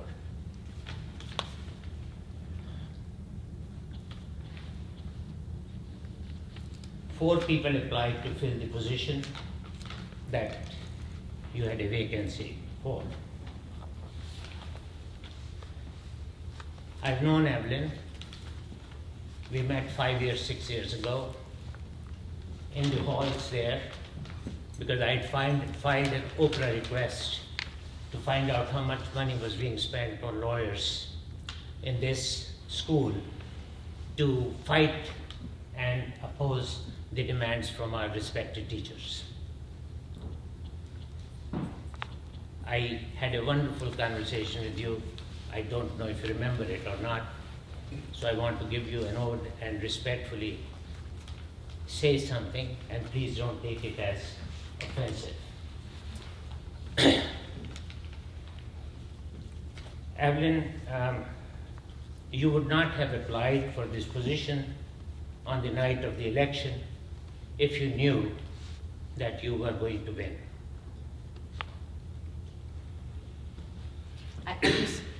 Please address the board and not anyone in the audience. It's Okay. really important that we respect people. Okay, Evelyn would not have applied for this position on the night if she knew that she was going to win the election. Number 2, 3 board members, and I've known you, Emily, Yasmin, we also met a couple of years ago, and Liz, I don't think we met before. We're 3 of you. 3 minutes, should we maybe? Mine is going to be a little more than 3 minutes, because I'm paying over to lots of people. Okay, I'm sorry. You know what, we'll I'm- pause. What we'll have to do is we have to pause. and then we have to see Because if we have there's to give anybody other else. people the opportunity to Absolutely. speak, Let and me then complete we'll come my back. second thought, Yes. and I'll come back. Is that? 3 board members, all of you, became complicit. They're saying that they have to just pause for a Oh, minute. We just pause for a now. second. Is there anyone No, else? you say that there. Is there anyone else? Can I speak and just defer my time? No, well, I just need to know if someone else would like to speak, and then he's allowed to speak again. It's just that. If this is the last public comment, or is there anyone else going to speak after this? I'd like to speak. Okay. Hi. Mr. Hamill. After you, Well, is is Mr. Ocker speaking? Oh, no. Mr. Kurpis, are you speaking on any agenda items? No. Okay. There's another All right, call. so Someone if who you else who just didn't give it a minute, and we'll come back, but have a seat, because I can't guarantee how long someone else will be. Absolutely. And then I'll come back to you, I'm sorry about that. Do you get more time if you order pizza? Mr. Hample, Is there anyone else that didn't go yet that needs to go? is there anyone else that is going to speak? Ms. Connolly? Okay. So I was here last month at the last meeting, and was here to see all of the candidates who interviewed, and I was, very impressed with the process. I sat here, I listened to everyone. I believe that you know, whether you're serving a term, whether it's 3 years and you want to run again, or whether you were a former board member and you're interested, you want to run again. And just for complete transparency, I was a board member for 6 years. I served as a trustee, vice president, and president. So I know very well what it's like to be on that side, which is completely different than this side. So I think it's very, I think I have a different perspective on what people really need to understand. So if someone who has served their term for 3 years and is interested in wanting to stay, to serve the community, to represent this town, to represent this community, I feel that there's nothing wrong with that. I feel if that board member has also done a very good job doing what they're supposed to do in that position and serving well, deserves the right to run again, or to serve again, or to fill a vacant spot. Just as I feel that Henry Senger over there, who I have sat with as a board member myself, also very qualified, has tons of experience. I feel that he should also have the right to do that as well. I was very impressed with all of the interviews. I was very impressed with everyone. I thought that the process went very well, and I, as a former board member, will sit here and say to all of you sitting up in the front that whatever decision that you have made, I respect it as a member of the community. I will respect it, I will stand by you, and I will support you in everything that you do. And that's all I'd like to say.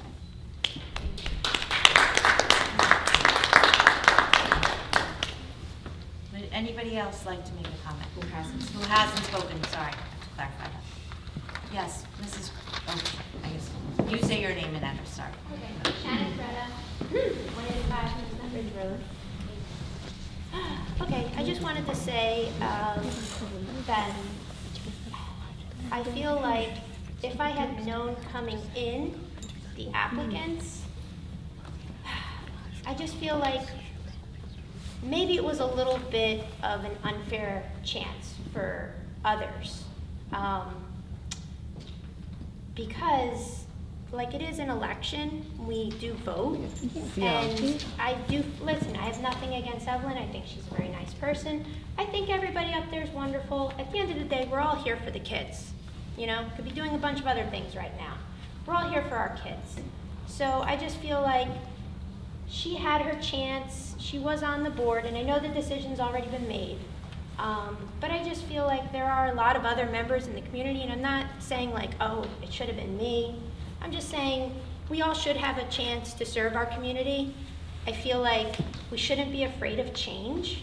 That's something that I see, which is really resistant in this town, is change. Like, people are so afraid of it. And sometimes great things come from change, and you're never gonna know what's on the other side unless we start changing some things. I think all of us sitting here together could honestly agree and think in our head that there's one thing that we would probably change.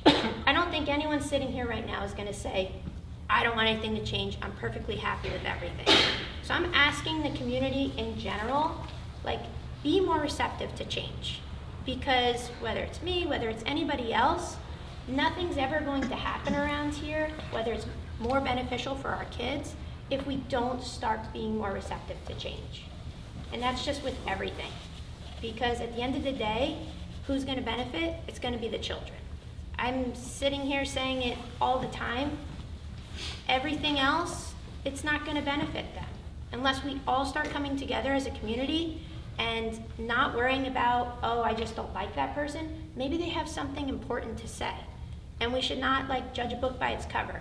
We sit here and spend so much money on teaching our children kindness and no bullying and being respectful. And I see as adults, we're not doing it in this community. So I'm asking that, can we please be more respectful, more kind, more open to change, and willingness to listen to others? Because that's another problem I see. We don't even listen to one another. So that's all I really wanted to say.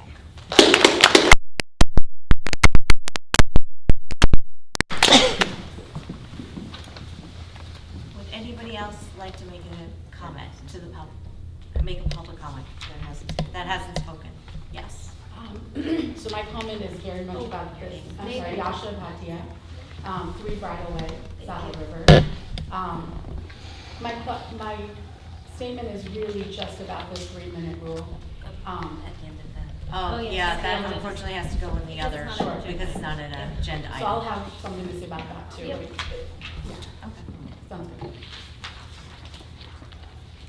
Does anyone else have a comment? Yes, Mr. Kurpis. John Kurpis, 12 East Allendale Road, Saddle River, New Jersey. So every year you guys vote on and agree to an ethics set, which is, I believe, the New Jersey School Board Code of Ethics, where you've all agreed that you'll vote to appoint the best qualified personnel available. Oh, okay. All right, and that you'll refuse to surrender any independent judgment or use anything for the gain of friends. And when I look at all the candidates, they're all great and all that, but honestly, like, to me, I really don't care about who it is or what it is. I just expect the best, 100%. And when I look at one of the candidates, which is Dr. Holden, I see somebody who comes in as an Eagle Scout, an Iraqi war veteran, an Ivy League dental degree, an Ivy League medical degree, a master's degree, an MBA, sits on the board of governors of a college, funds 6 separate educational endowments, mentors students at Bergen County academies, is a keynote speaker at local high schools on the dangers of fentanyl, has 3 children that attended Wandell, has a multiracial family, and has a special needs child, and is exceptionally versed on that critical part of the educational paradigm. So I'm wondering, what was more qualified and from an independent perspective about your eventual choice than those qualifications?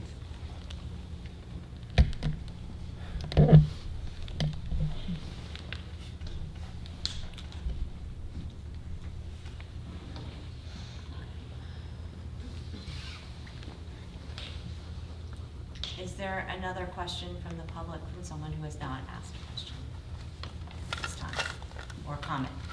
Yes? I wasn't going to say anything, but Oh, I'm sure. Henry Okay. Senger, Thanks. 69 West Saddle River Road. Thank you. But John, you were talking about other qualifications of the 4 people. I was a board member for 14 years on 3 different school boards. I was a master school board trustee. I remember. And you wrote my letter. There's no, Back and forth. you can't go back. Well, he was the one that talked to you. I know, I'm sorry. please don't, I was just yeah, gonna please say- address the board. Yes, I'm sorry. It was brought out that there's question about other qualified board people who applied for this position, and I felt left out. And then I wanted to let the board know, or the community know, that you did have good qualified people, Evelyn,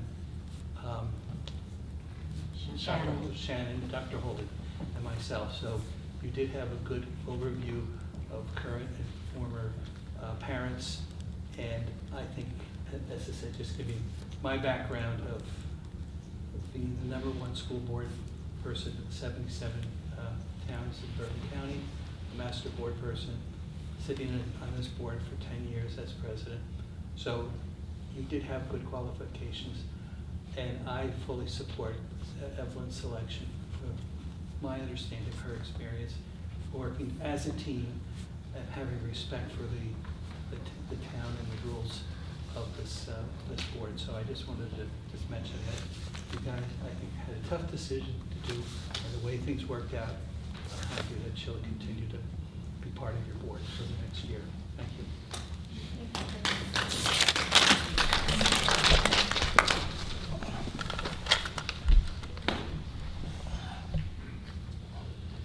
Are there any other comments from the public that have not been made yet by anyone?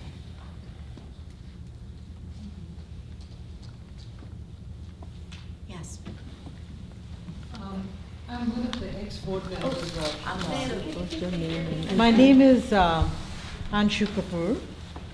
I'm from 196 Chestnut Ridge Road. I'm one of the ex-board members of Dwight Englewood School, and I would urge the board and also support Dr. Dinesh Khosla's voice to be heard tonight. That's all my request is. And I would appreciate if you would give him some time to say what he wants to say. Thank you.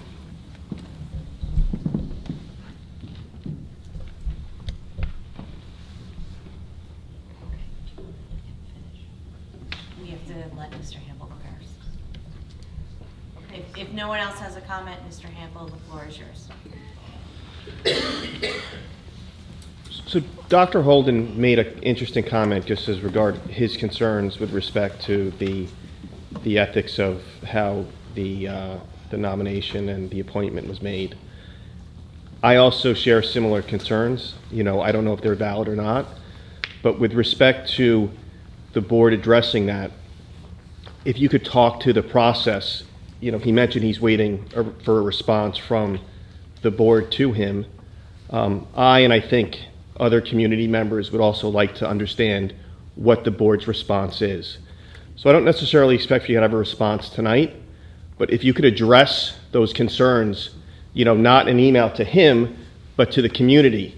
And if you could put that on the agenda for next month to explain how you're going to communicate that to the community, that would be my request. Okay. The other comment he made was about the board controlling information flow.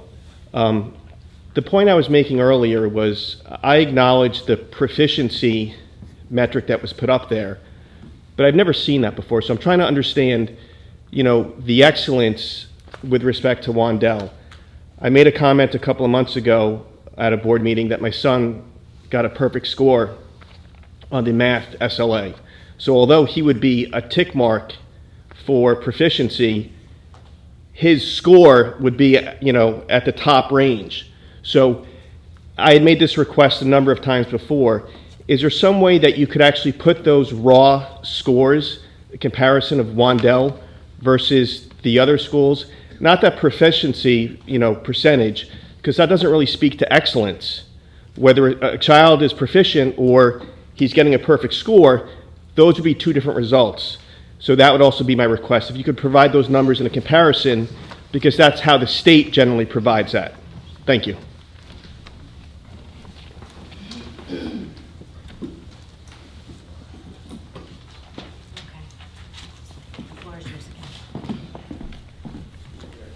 So I just continue and I echo some of the sentiments that have been expressed. And it is not about Evelyn. It is about the process. And I spoke about the flag. I spoke about the Constitution.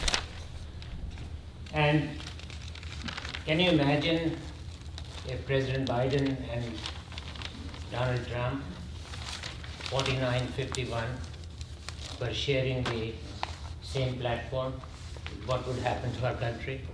We are a democracy. I get defeated, I should take a rest. I can come back some stage, but let new blood come. Let a new beginning happen, because people have spoken. We don't live in a banana republic. I'm a law professor and I teach legal ethics. And some of you are lawyers here. And one principle that has always been taught to us, whether we practice or not, is a different thing, is that our commitment to ethics, our commitment to our Constitution, our commitment to our processes of democracy is supreme. Because without that, there is no rule of law. So I urge the board to please reconsider your decision. Look into your hearts. Honor the contributions that Evelyn has made, but on the board, let there be a new beginning. This 49-51 that Emily you wrote in a memo, does not work in a democracy. And I will close by referring to the third thing that stood out for me today, where this kid is cooking or making bread and says that you can't eat because you didn't help us. That particular ethos is not what we are teaching, nor should we teach that. I could make fun of that. Sorry, you can't serve on this board because you didn't get elected. That would be very cheap. It would not be a good thing for me to make that statement, for anyone to think about. That lesson is a lesson that I don't think I wish we never teach anymore. So I just want to close my remarks by making an appeal through you to Evelyn that she please step aside and let one of the other 4 people who had applied serve on this board. It would achieve the goal of diversity, it would honor our democratic principles, and I think we'll be all better off. 3 minutes, thank you.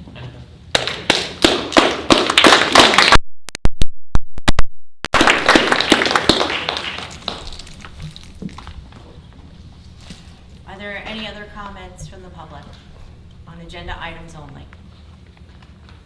Dr. Holden. Doug Holden, 48 West Wildwood Road. 2 things about what you already spoke about on the agenda. I'm sorry, could you say that again? 2 items that you already spoke about on the agenda. I just want to clarify for inclusivity. The tree lighting was also a menorah lighting ceremony. It was not just a tree lighting ceremony. Even though I'm not Jewish, I think we should include what really happened.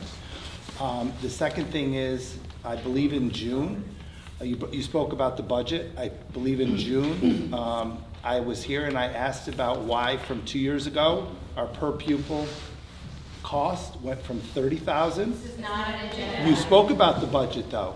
No. All right, well, I'll speak at the end then. I'll speak at the end. Let me finish with one quote that I forgot to say. What? No, I'm talking about a quote about the election. I'm entitled to speak. When Evelyn was interviewed, she spoke about ethics as an attorney. I want to remind something. No, I'm just going to tell you a quote. Please do not cut me off. I'm speaking right now. According to Judge Potter Stewart, ethics is knowing the difference between what you have the right to do and what is right to do. So just remember that.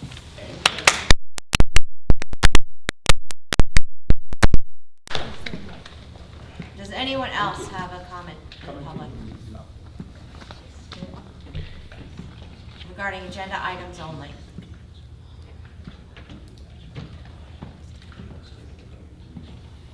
Okay, this time we will be closing public comments on action items only.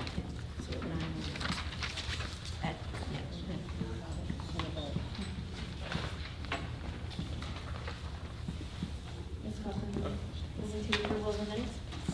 Or do you have any comments? Just reviewing.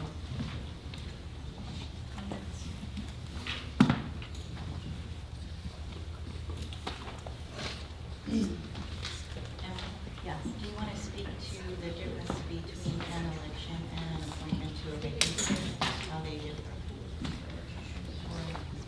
Not now.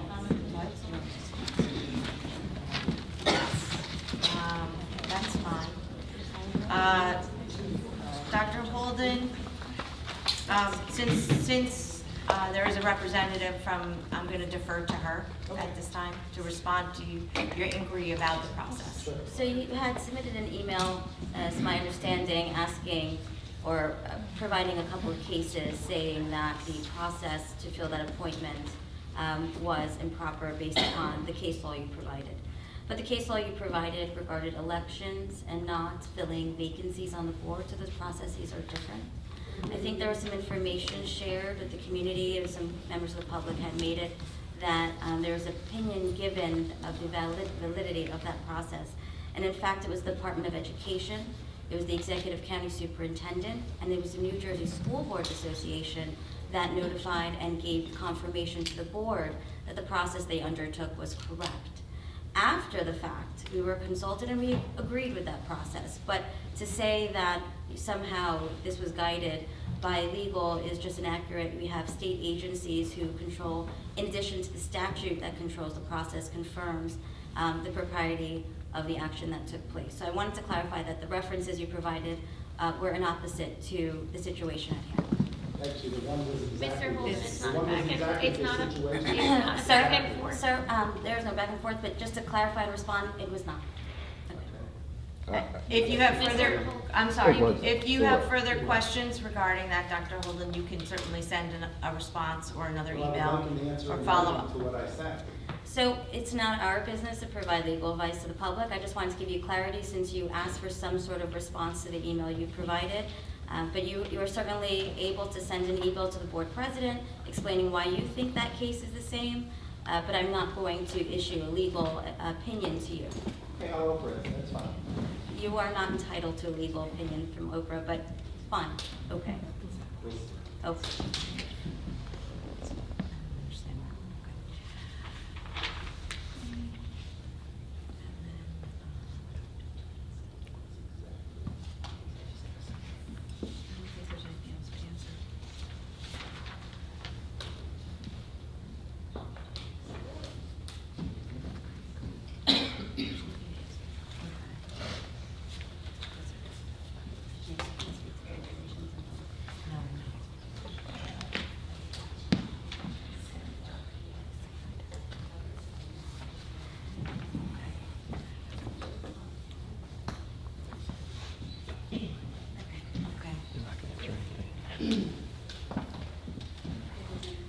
At this time, we're going to move on to the approval of the minutes.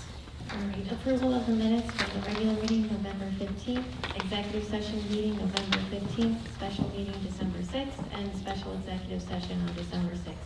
Do we have a motion? Motion. Ms. Lazar, second, Ms. Alshami. Any discussion? Ms. Alshami? Yes. Ms. Lazar? Yes. Ms. Hoffman? Yes. Administration resolutions A0104. Motion? Yeah, oh. Yeah. We're on A, yeah. Yep. Wait, for administration? For 1 through 4. Through 1 through 4? Ms. Alshami, do we have a second? Second. Ms. Lazar, any discussion? No. Ms. Alshami? Yes. Ms. Lazar? Yes. Ms. Kaufman? Yes. Ms. Kaufman? I'd like to add the motion A23241205 as an addendum. Do we have a second? Second. Okay. And Ms. Alshami? Yes. Ms. Lazar? Yes. Ms. Kaufman? Yes. Do we want to read the motion? Yes. The Saddle River Board of Education approves the appointment of Evelyn Nissirios to the vacant position on the Board of Education through December 31st, 2024. Do we have a motion? Yes. Do we have a second? Yes. Any discussion? No. Ms. Alshami? Yes. Ms. Lazar? Yes. Ms. Kaufman? Yes. All right, Ms. Nissirios, we would like to swear you in at this time.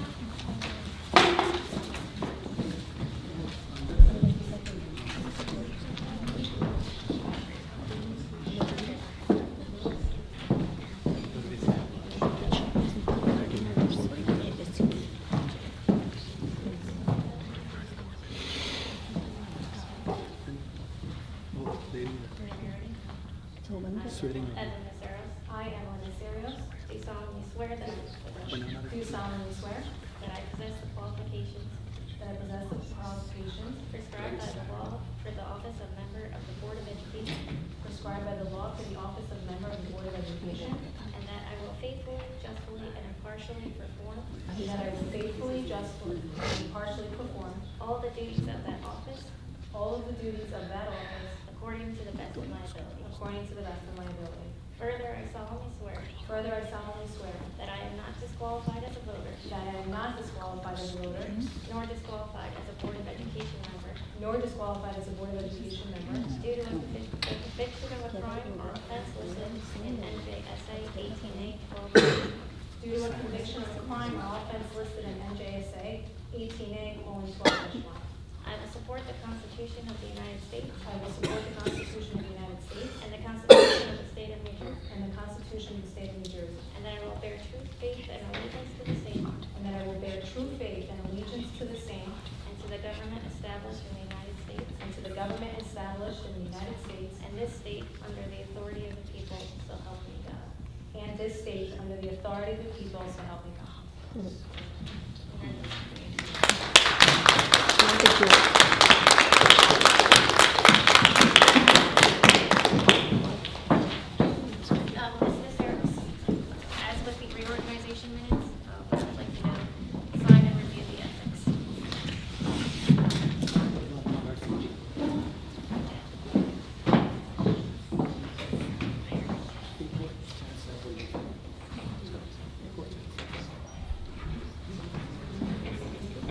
Okay,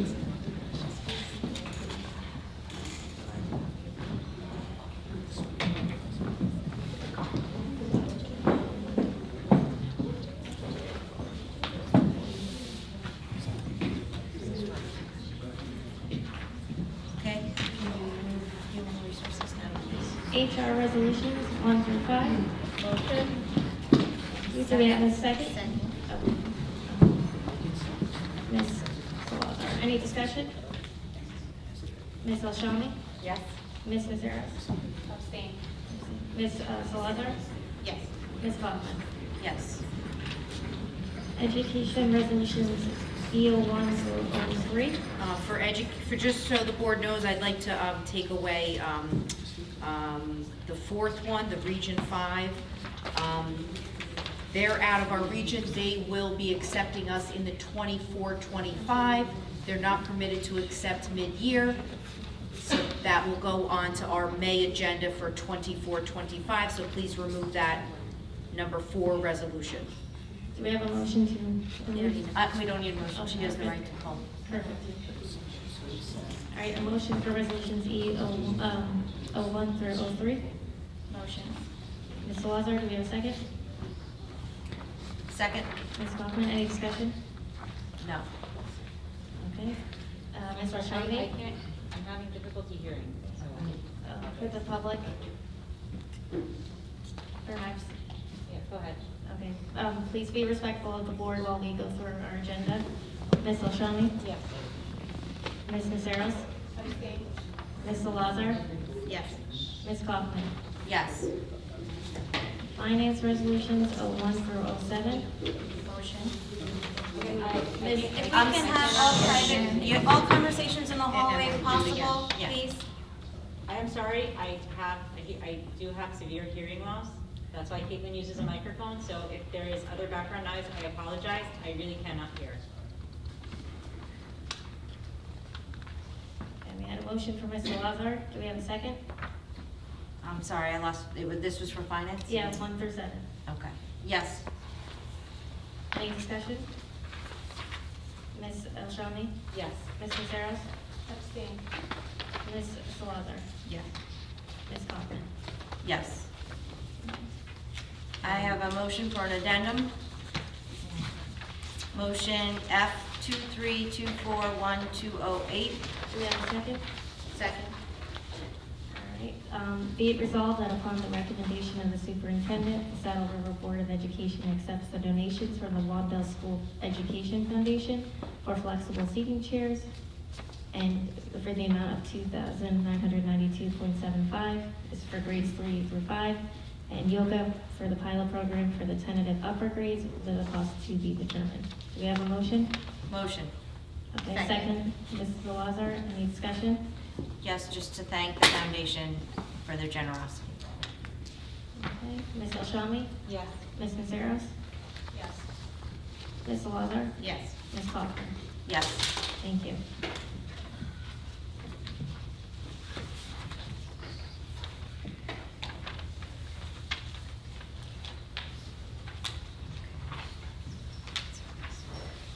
Is there any old business? Oh. Okay, no, you can't. Is there any old business, unless you consider it old business?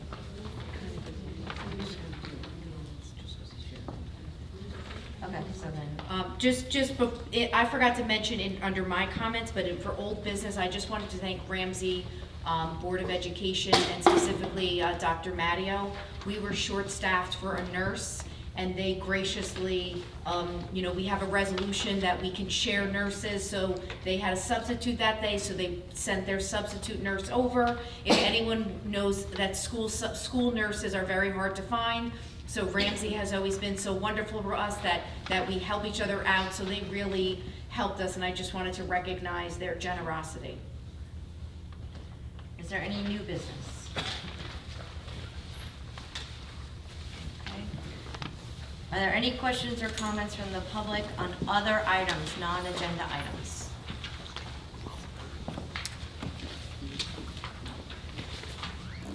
Actually, you know what? You were waiting. No, but you were waiting. Sorry, Bhatia, 3 Bridal Way. Thank you. Sure. I think that, so I want to talk to you guys about the 3 minutes. I apologize, I cannot hear you. Here. There's other people speaking, I cannot hear you. You could give her, yeah, take the mic, if you don't mind. Thank you. Yasha Bhatia, 3 Bridal Way. My concern is that this 3-minute rule, I feel it's disrespectful towards any speaker and specifically parents. A lot of times when people are speaking, clearly it goes over 3 minutes. What can be done about this? I'd like to have a conversation about how that can be changed and what the process would be like. Thanks.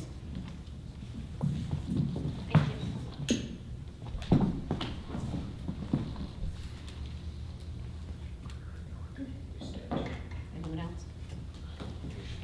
Okay. I have a comment. Okay, go ahead, Mr. And your address again, Mr. Hampel? Brian Hampel, 8 Stonewall Road. So I've been here a number of times and I've provided comments, as part of the public comments portion, and I don't get a response. I keep providing the same comments over and over again, as do many of the community members, and it's like it's going on deaf ears. So as an example, during the last special Board of Ed meeting, when I addressed the board, I mentioned a similar comment, which is there seems to be an escalating cost. And the board looked at me, escalating cost? I didn't have the numbers, on hand, but if you look at the numbers that you publish, between 2020 and 2021 school year, in 1 year, you increased the cost over 20% of net expenses. That's in 1 year, over 20%. That's a pretty significant number. So I'm not saying it's not justified, we're asking why. I've asked the board a number of times what their take on diversity is. You have a whole section on the website about diversity, but yet it's a board right now comprising of all, women, when fathers make up, a portion of this district as well. I think a diverse board, regardless, I think is important and adds value to the community. So I've said that multiple times. Does the board think that diversity is important? And it's just completely dismissed. There's no response. It's, you go on to the next subject. So I've asked that again multiple times. I would appreciate a response. I've also asked at the last meeting, maybe I wasn't clear, but the numbers that I asked for, I would like to see those numbers. So I made that comment several times.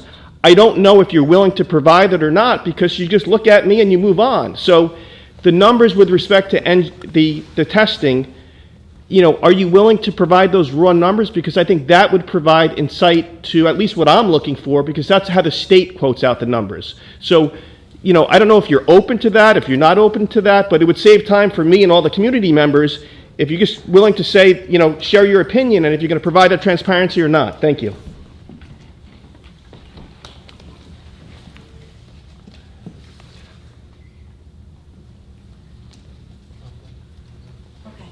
Is there another comment? I think Dr. Holden was waiting, and then I'll get to you. I'm going to bring this up about the budget. Doug Holden, 48 West Wildwood Road. Thank you. I brought this up in June. It's a little bit about what he was speaking about, but I have the specific numbers. So in 2020 to 2021, the per pupil cost was $30,700, and now this year it's $51,300. That's a 38% increase. And I asked this in June. I still haven't gotten an answer. I was told that it's a complicated formula. I think I can figure it out. I have an MBA. Luckily, you have another person that's coming on the board that has an MBA. But when you look at other school districts, they didn't go up 38%. So I think we need to know what is going on, particularly when you talked about you're getting ready to do the budget again. We need to know, and that's something I think we're entitled to know. And I still haven't gotten an answer since June.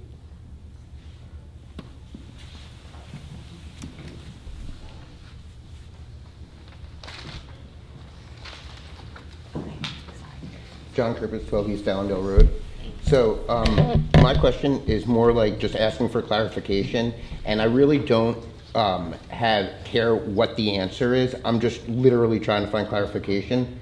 So we're doing the whole New Jersey School Board of Ethics where it says, I will hold confidential all matters pertaining to the schools, which if disclosed would needlessly injure individuals or schools, but in all other matters, I will provide accurate information. But then it says that if somebody asks a question, that you don't have to answer it. So I'm trying to see like where is like there's a kind of like a fine line there. Like I understand that like you're protecting like the school, the individual, and I understand that you do have the policy that you don't have to answer. But then how does that kind of jive also with the New Jersey School Board with the approved New Jersey School Board Code of Ethics, where it says you will provide it if it's reasonable? And I think that would help a lot because from a parental point of view, just for instance, sitting up here today, when you do describe things, you are very clear and you go to great lengths to ensure that we understand it on many different levels. I, for one, was happy when you were discussing the test scores because I can see firsthand that there is times where, let's say, the younger grades might not have something, but that you do jump in, solve the problem, and that's why they're scoring higher on the other ones. I didn't know that until today, but because you guys gave that good answer, like, and went to great lengths to do it, that it solved that for me, even though I didn't even realize that it was that much of a problem, but it was comforting for me. But I think is very uncomforting for some parents is that they know that they're allowed to ask questions and that you have to answer them, but at the same time you don't have to answer them, and if there's any, and it's not something that you need to answer right now, but going forward, if there was more of a general idea that we could know of or understand, so maybe we would know when not to ask the question because it clearly wouldn't fall like under something that's not good to ask. But then like where is that line? Because there are some questions where it has nothing to do with protecting the school or the individual. It's like you kind of don't want to answer it. And I get that's your policy, but again, like there's two policies going on. So that is what I want to bring up.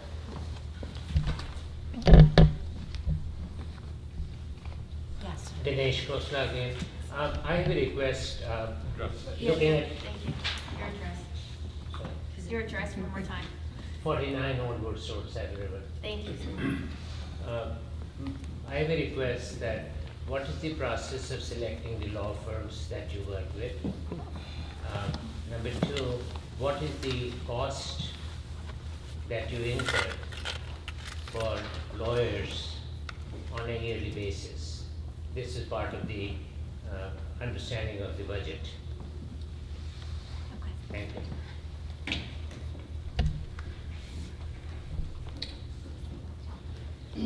Yes. Irena Holiat, 85 East Saddle River Road. Thank you. In that you're doing budgeting and our costs have gone up 38%. I understand that you have wonderful training for the teachers. Is that increase in cost being translated because of that training? And what, if so, what percentage? And why are we not hiring teachers that already have the training? And the training that we're giving the teachers, it's wonderful, I'm very impressed with it, but what contractual obligations are we receiving from those teachers after we have spent taxpayer dollar training them?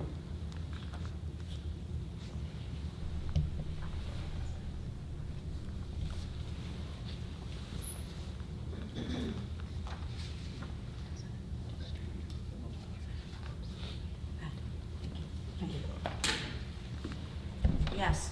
Hi, I'm Lisa Kilgowan. I'm one of the co-presidents of the Teachers Association. It's so nice to see so many old faces as well as many new faces here, so thank you all for coming.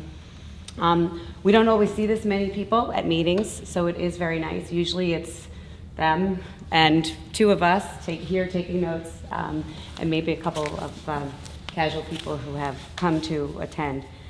Even though some of you are here with opposing views, it makes me happy because it means that you care so much about our students, just as much as we do. And their futures are so important to all of us. So the fact that you are all here, regardless of what side of this issue you are on, it really does mean a great deal to us because, as Henry knows, I've been here a long time. This is my home, and I have raised and taught many people's kids in this room. I'm proud of what I do as an educator here. I am very proud of our association and all of the things that we do. Some of it has been showcased here, but there are so many other things that, I'm sure as your kids come home and share those things with you, you see them being very apparent. We all have one goal in mind, and I hope to continue to see many of your faces here in the future so that we can all work together. So thank you.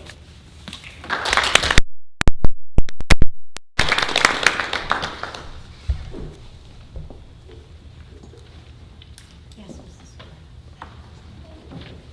Carretta, 185 Chestnut Ridge Road. Thank you.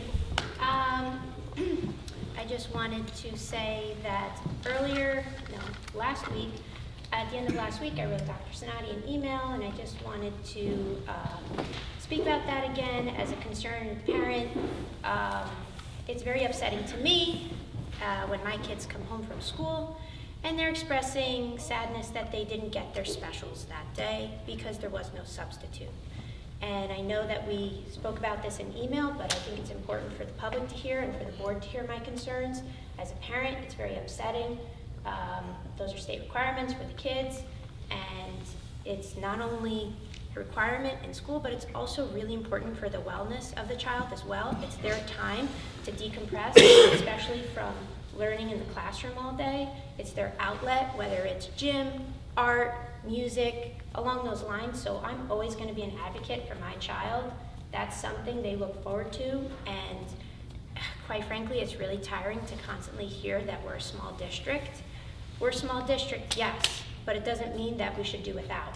So I have expressed my concern that it's not even flu season yet, and that there should really be a plan in place. I understand that you hired permanent substitutes within the building, and that last week might have been special case scenarios, but how can we better plan in the future for that instance so my kids aren't missing out on art, and they're not missing out on science, and they're not missing out on gym or music, because that's really important for them. And I just want to make sure my kids are getting that. So if you could please review whatever sub-plan you have in place, because winter months are coming, and it's not the teacher's fault. They get sick days, they get personal days, and they should be able to use that at their discretion. I just would like a plan in place so my kids can get their full day of activities here at school.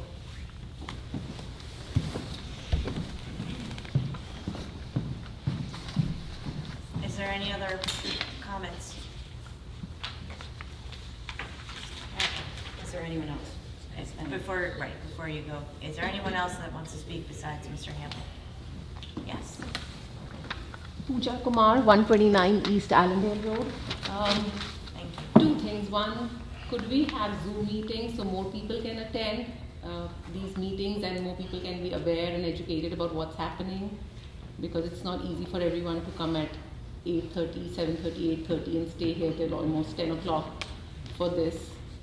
And secondly, now after hearing all the comments, I really want to know what is the board's policy. I don't know if you'll even clarify that, what you will answer, or we are just wasting our time by coming here and giving our comments and nothing is being done, or not even an answer is expected by us. What are we supposed to do?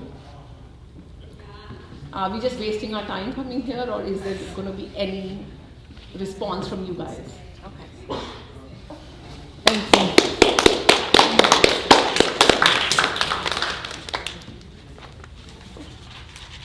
Is there any other comments from the public? I'm sorry.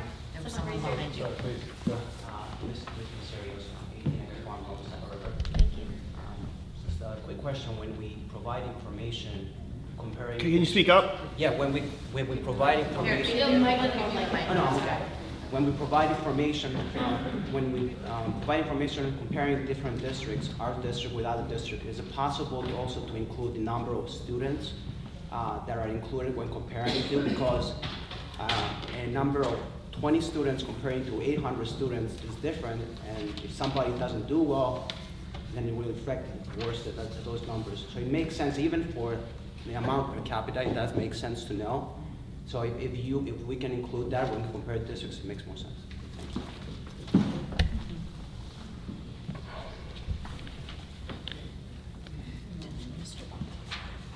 Yes.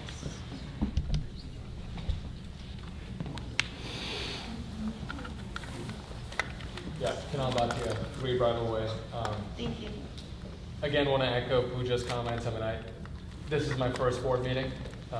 Let's just memorialize that. It is my first board meeting. And again, part of entering this board and bringing on a fresh perspective is the way that we've done things in the past isn't necessarily right. I mean, I don't know what we're doing wasting 2.5 hours where it's not an exchange. This is not how any business meeting on this planet works. How any efficient business meeting on this planet works. And at 9:30, I'm really questioning why I'm sitting here. So please, let's make sure that we actually, if we're not going to address her comment now, let's please make sure that we make that an agenda item. Certainly when I join in January, that is going to be #1 on my list. It's just, if we're going to use these people's time, let's at least make it effective. Number 2, I do want to, for the record, I know we're past that, and the motion has been accepted and all that stuff. I'm not the lawyer in the room, but there is a, how do you explain it? There's a New Jersey statute which clearly says that a candidate cannot file a petition for both a full-term vacancy and a partial term vacancy at the same time. I'm sure you have a very sophisticated answer to this, but I do want to register that for the record. Would you like me to read the statute number? No, you're referring to nominating petitions for elections. Correct. It's a different process.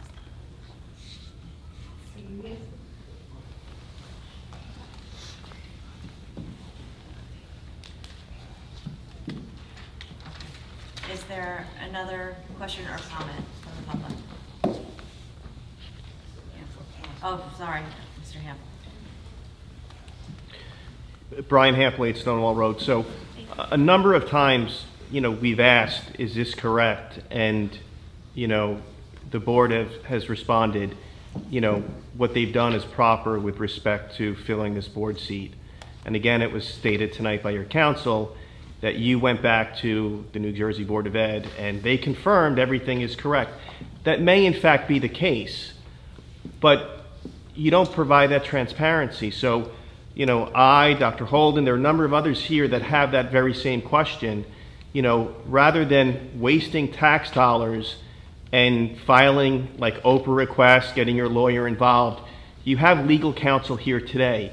Can you today, with your legal counsel, just agree that whatever questions that you ask the New Jersey Board of Ed, you will release those questions and the New Jersey Board of Ed's response as far as what you've said you've asked, and the process you followed is completely, ethical. It may be, but will you commit today with counsel, whatever questions that you've asked the Board of Ed, can you just release those questions and the response to us, like unredacted? Because you've said over and over again, and we just want to know that information. Thank you. Okay, closed, right? Are there any other comments?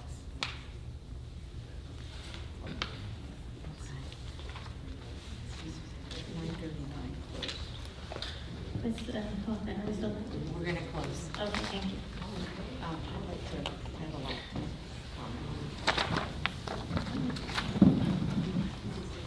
Okay. Please be respectful of the board.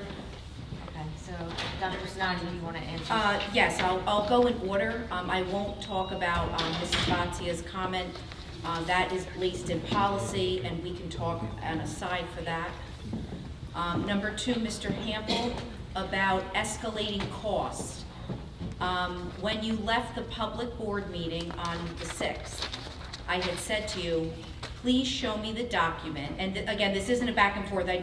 Everyone knows I'm a woman of my word and I'm very into data. So I like to see what people are actually looking at. So again, I invite you to send me an email at what exact document you're looking at, and I would be happy to discuss with you any quote unquote escalating costs. Second question, please indicate on the website, again, in an email, what diversity topic you were talking about, because my secretary does the website, and I just want to make sure that whatever is up there has my knowledge about it, or that is accurate. Your third question about the testing of scale scores. Right now, NewJersey.com hasn't released, I don't know if some of you know, but they have like a chart and you can put in a search thing and it comes up. I actually contacted all the neighboring districts for their scale scores. Some gave it to me, some would not. I indicated that I could just Oprah it, but I haven't done that yet. So as soon as those scale scores are public, I'd be happy to present the information. But know that some of the other districts would not give it to me. Number 3, Dr. Holden. Can I just clarify on that? We're one of the few districts that actually provides that information to our public, because our public always demands the comparison between all the schools. The other districts usually do not provide that comparison to their districts, and at times they get a little annoyed with us when we ask for the data. It's that simple. For Dr. Holden, at the board meeting in June, it was June 28th, I sent you an email on June 29th asking you to give me the document that you were looking at. You never responded to my email. I would still invite you to give me the document. There is an email that I have addressed to you. You never responded to my email, and I would be happy. When we talk about data, okay, we have to talk about data that I'm looking at in my hand, and I would be happy to discuss anything with anyone.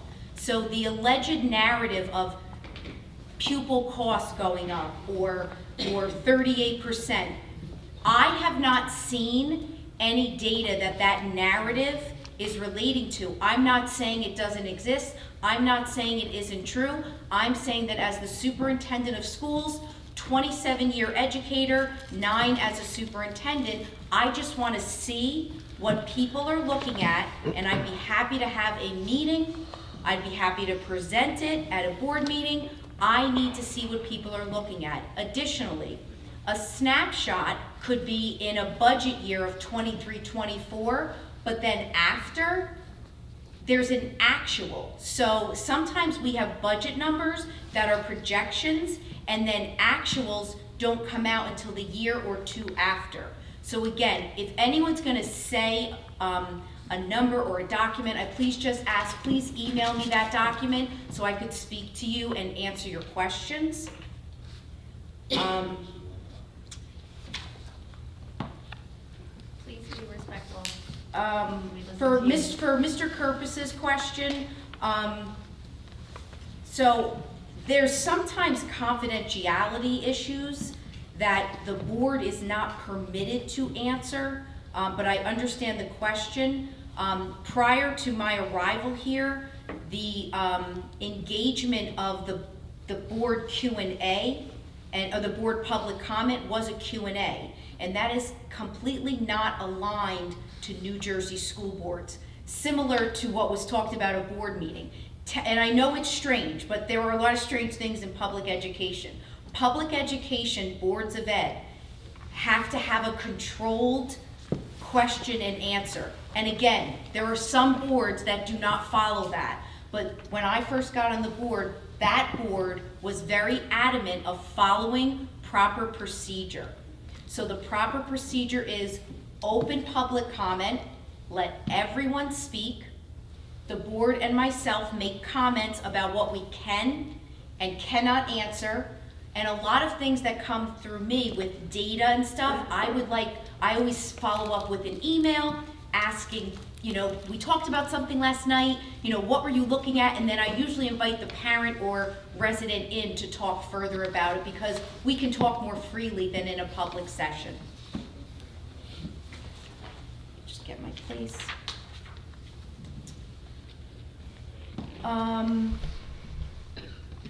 As far as asking for law firm documents, I believe that would be an Oprah request for for law firm bills? No, that's not what the question was. Oh. Yeah. Oh, the process of selecting. of selecting, but then he asked for the costs incurring for the lawyer fees on a yearly basis. Okay. So the process is what's called an RFP, so we have to go out, obviously you know that. Typically, boards of education usually keep the same law firm. When I first got on the board, we had an architect firm, and then the board wasn't happy with that architect firm, and then we went out for an RFP, and we have a new architect. So it's a simple request for proposals, yeah. So that's the process. So may I say something? I had You know, asked for- we can follow, if you want. I you can ask follow up me. with you on the side, yeah. Who asked about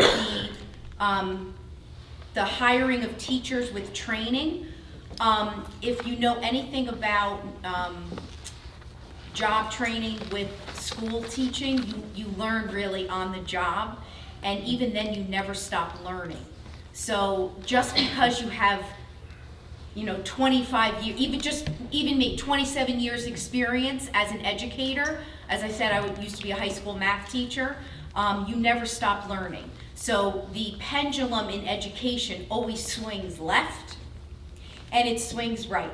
If anyone remembers, cooperative education was wonderful, and then whole child language was wonderful. So education is not like the business world. It's very back and forth. So what we try to do is look at the latest research of what practices directly impact student achievement. John Hattie is a wonderful author that you'll look him up, please. It's Visible Learning, and he has an effect size that the number one thing that is one of the top impact of student achievement is teacher clarity. So the teacher being very clear about what the objectives are is one of the things most correlated with student achievement. Check where homework is. Not that high. So our teachers, again, I'm biased, but I see them every day. Our teachers are always wanting to try new things and asking for training. When I first got here, there was 0 professional development for teachers. So in a small school like this, we just keep always doing what we've always done. And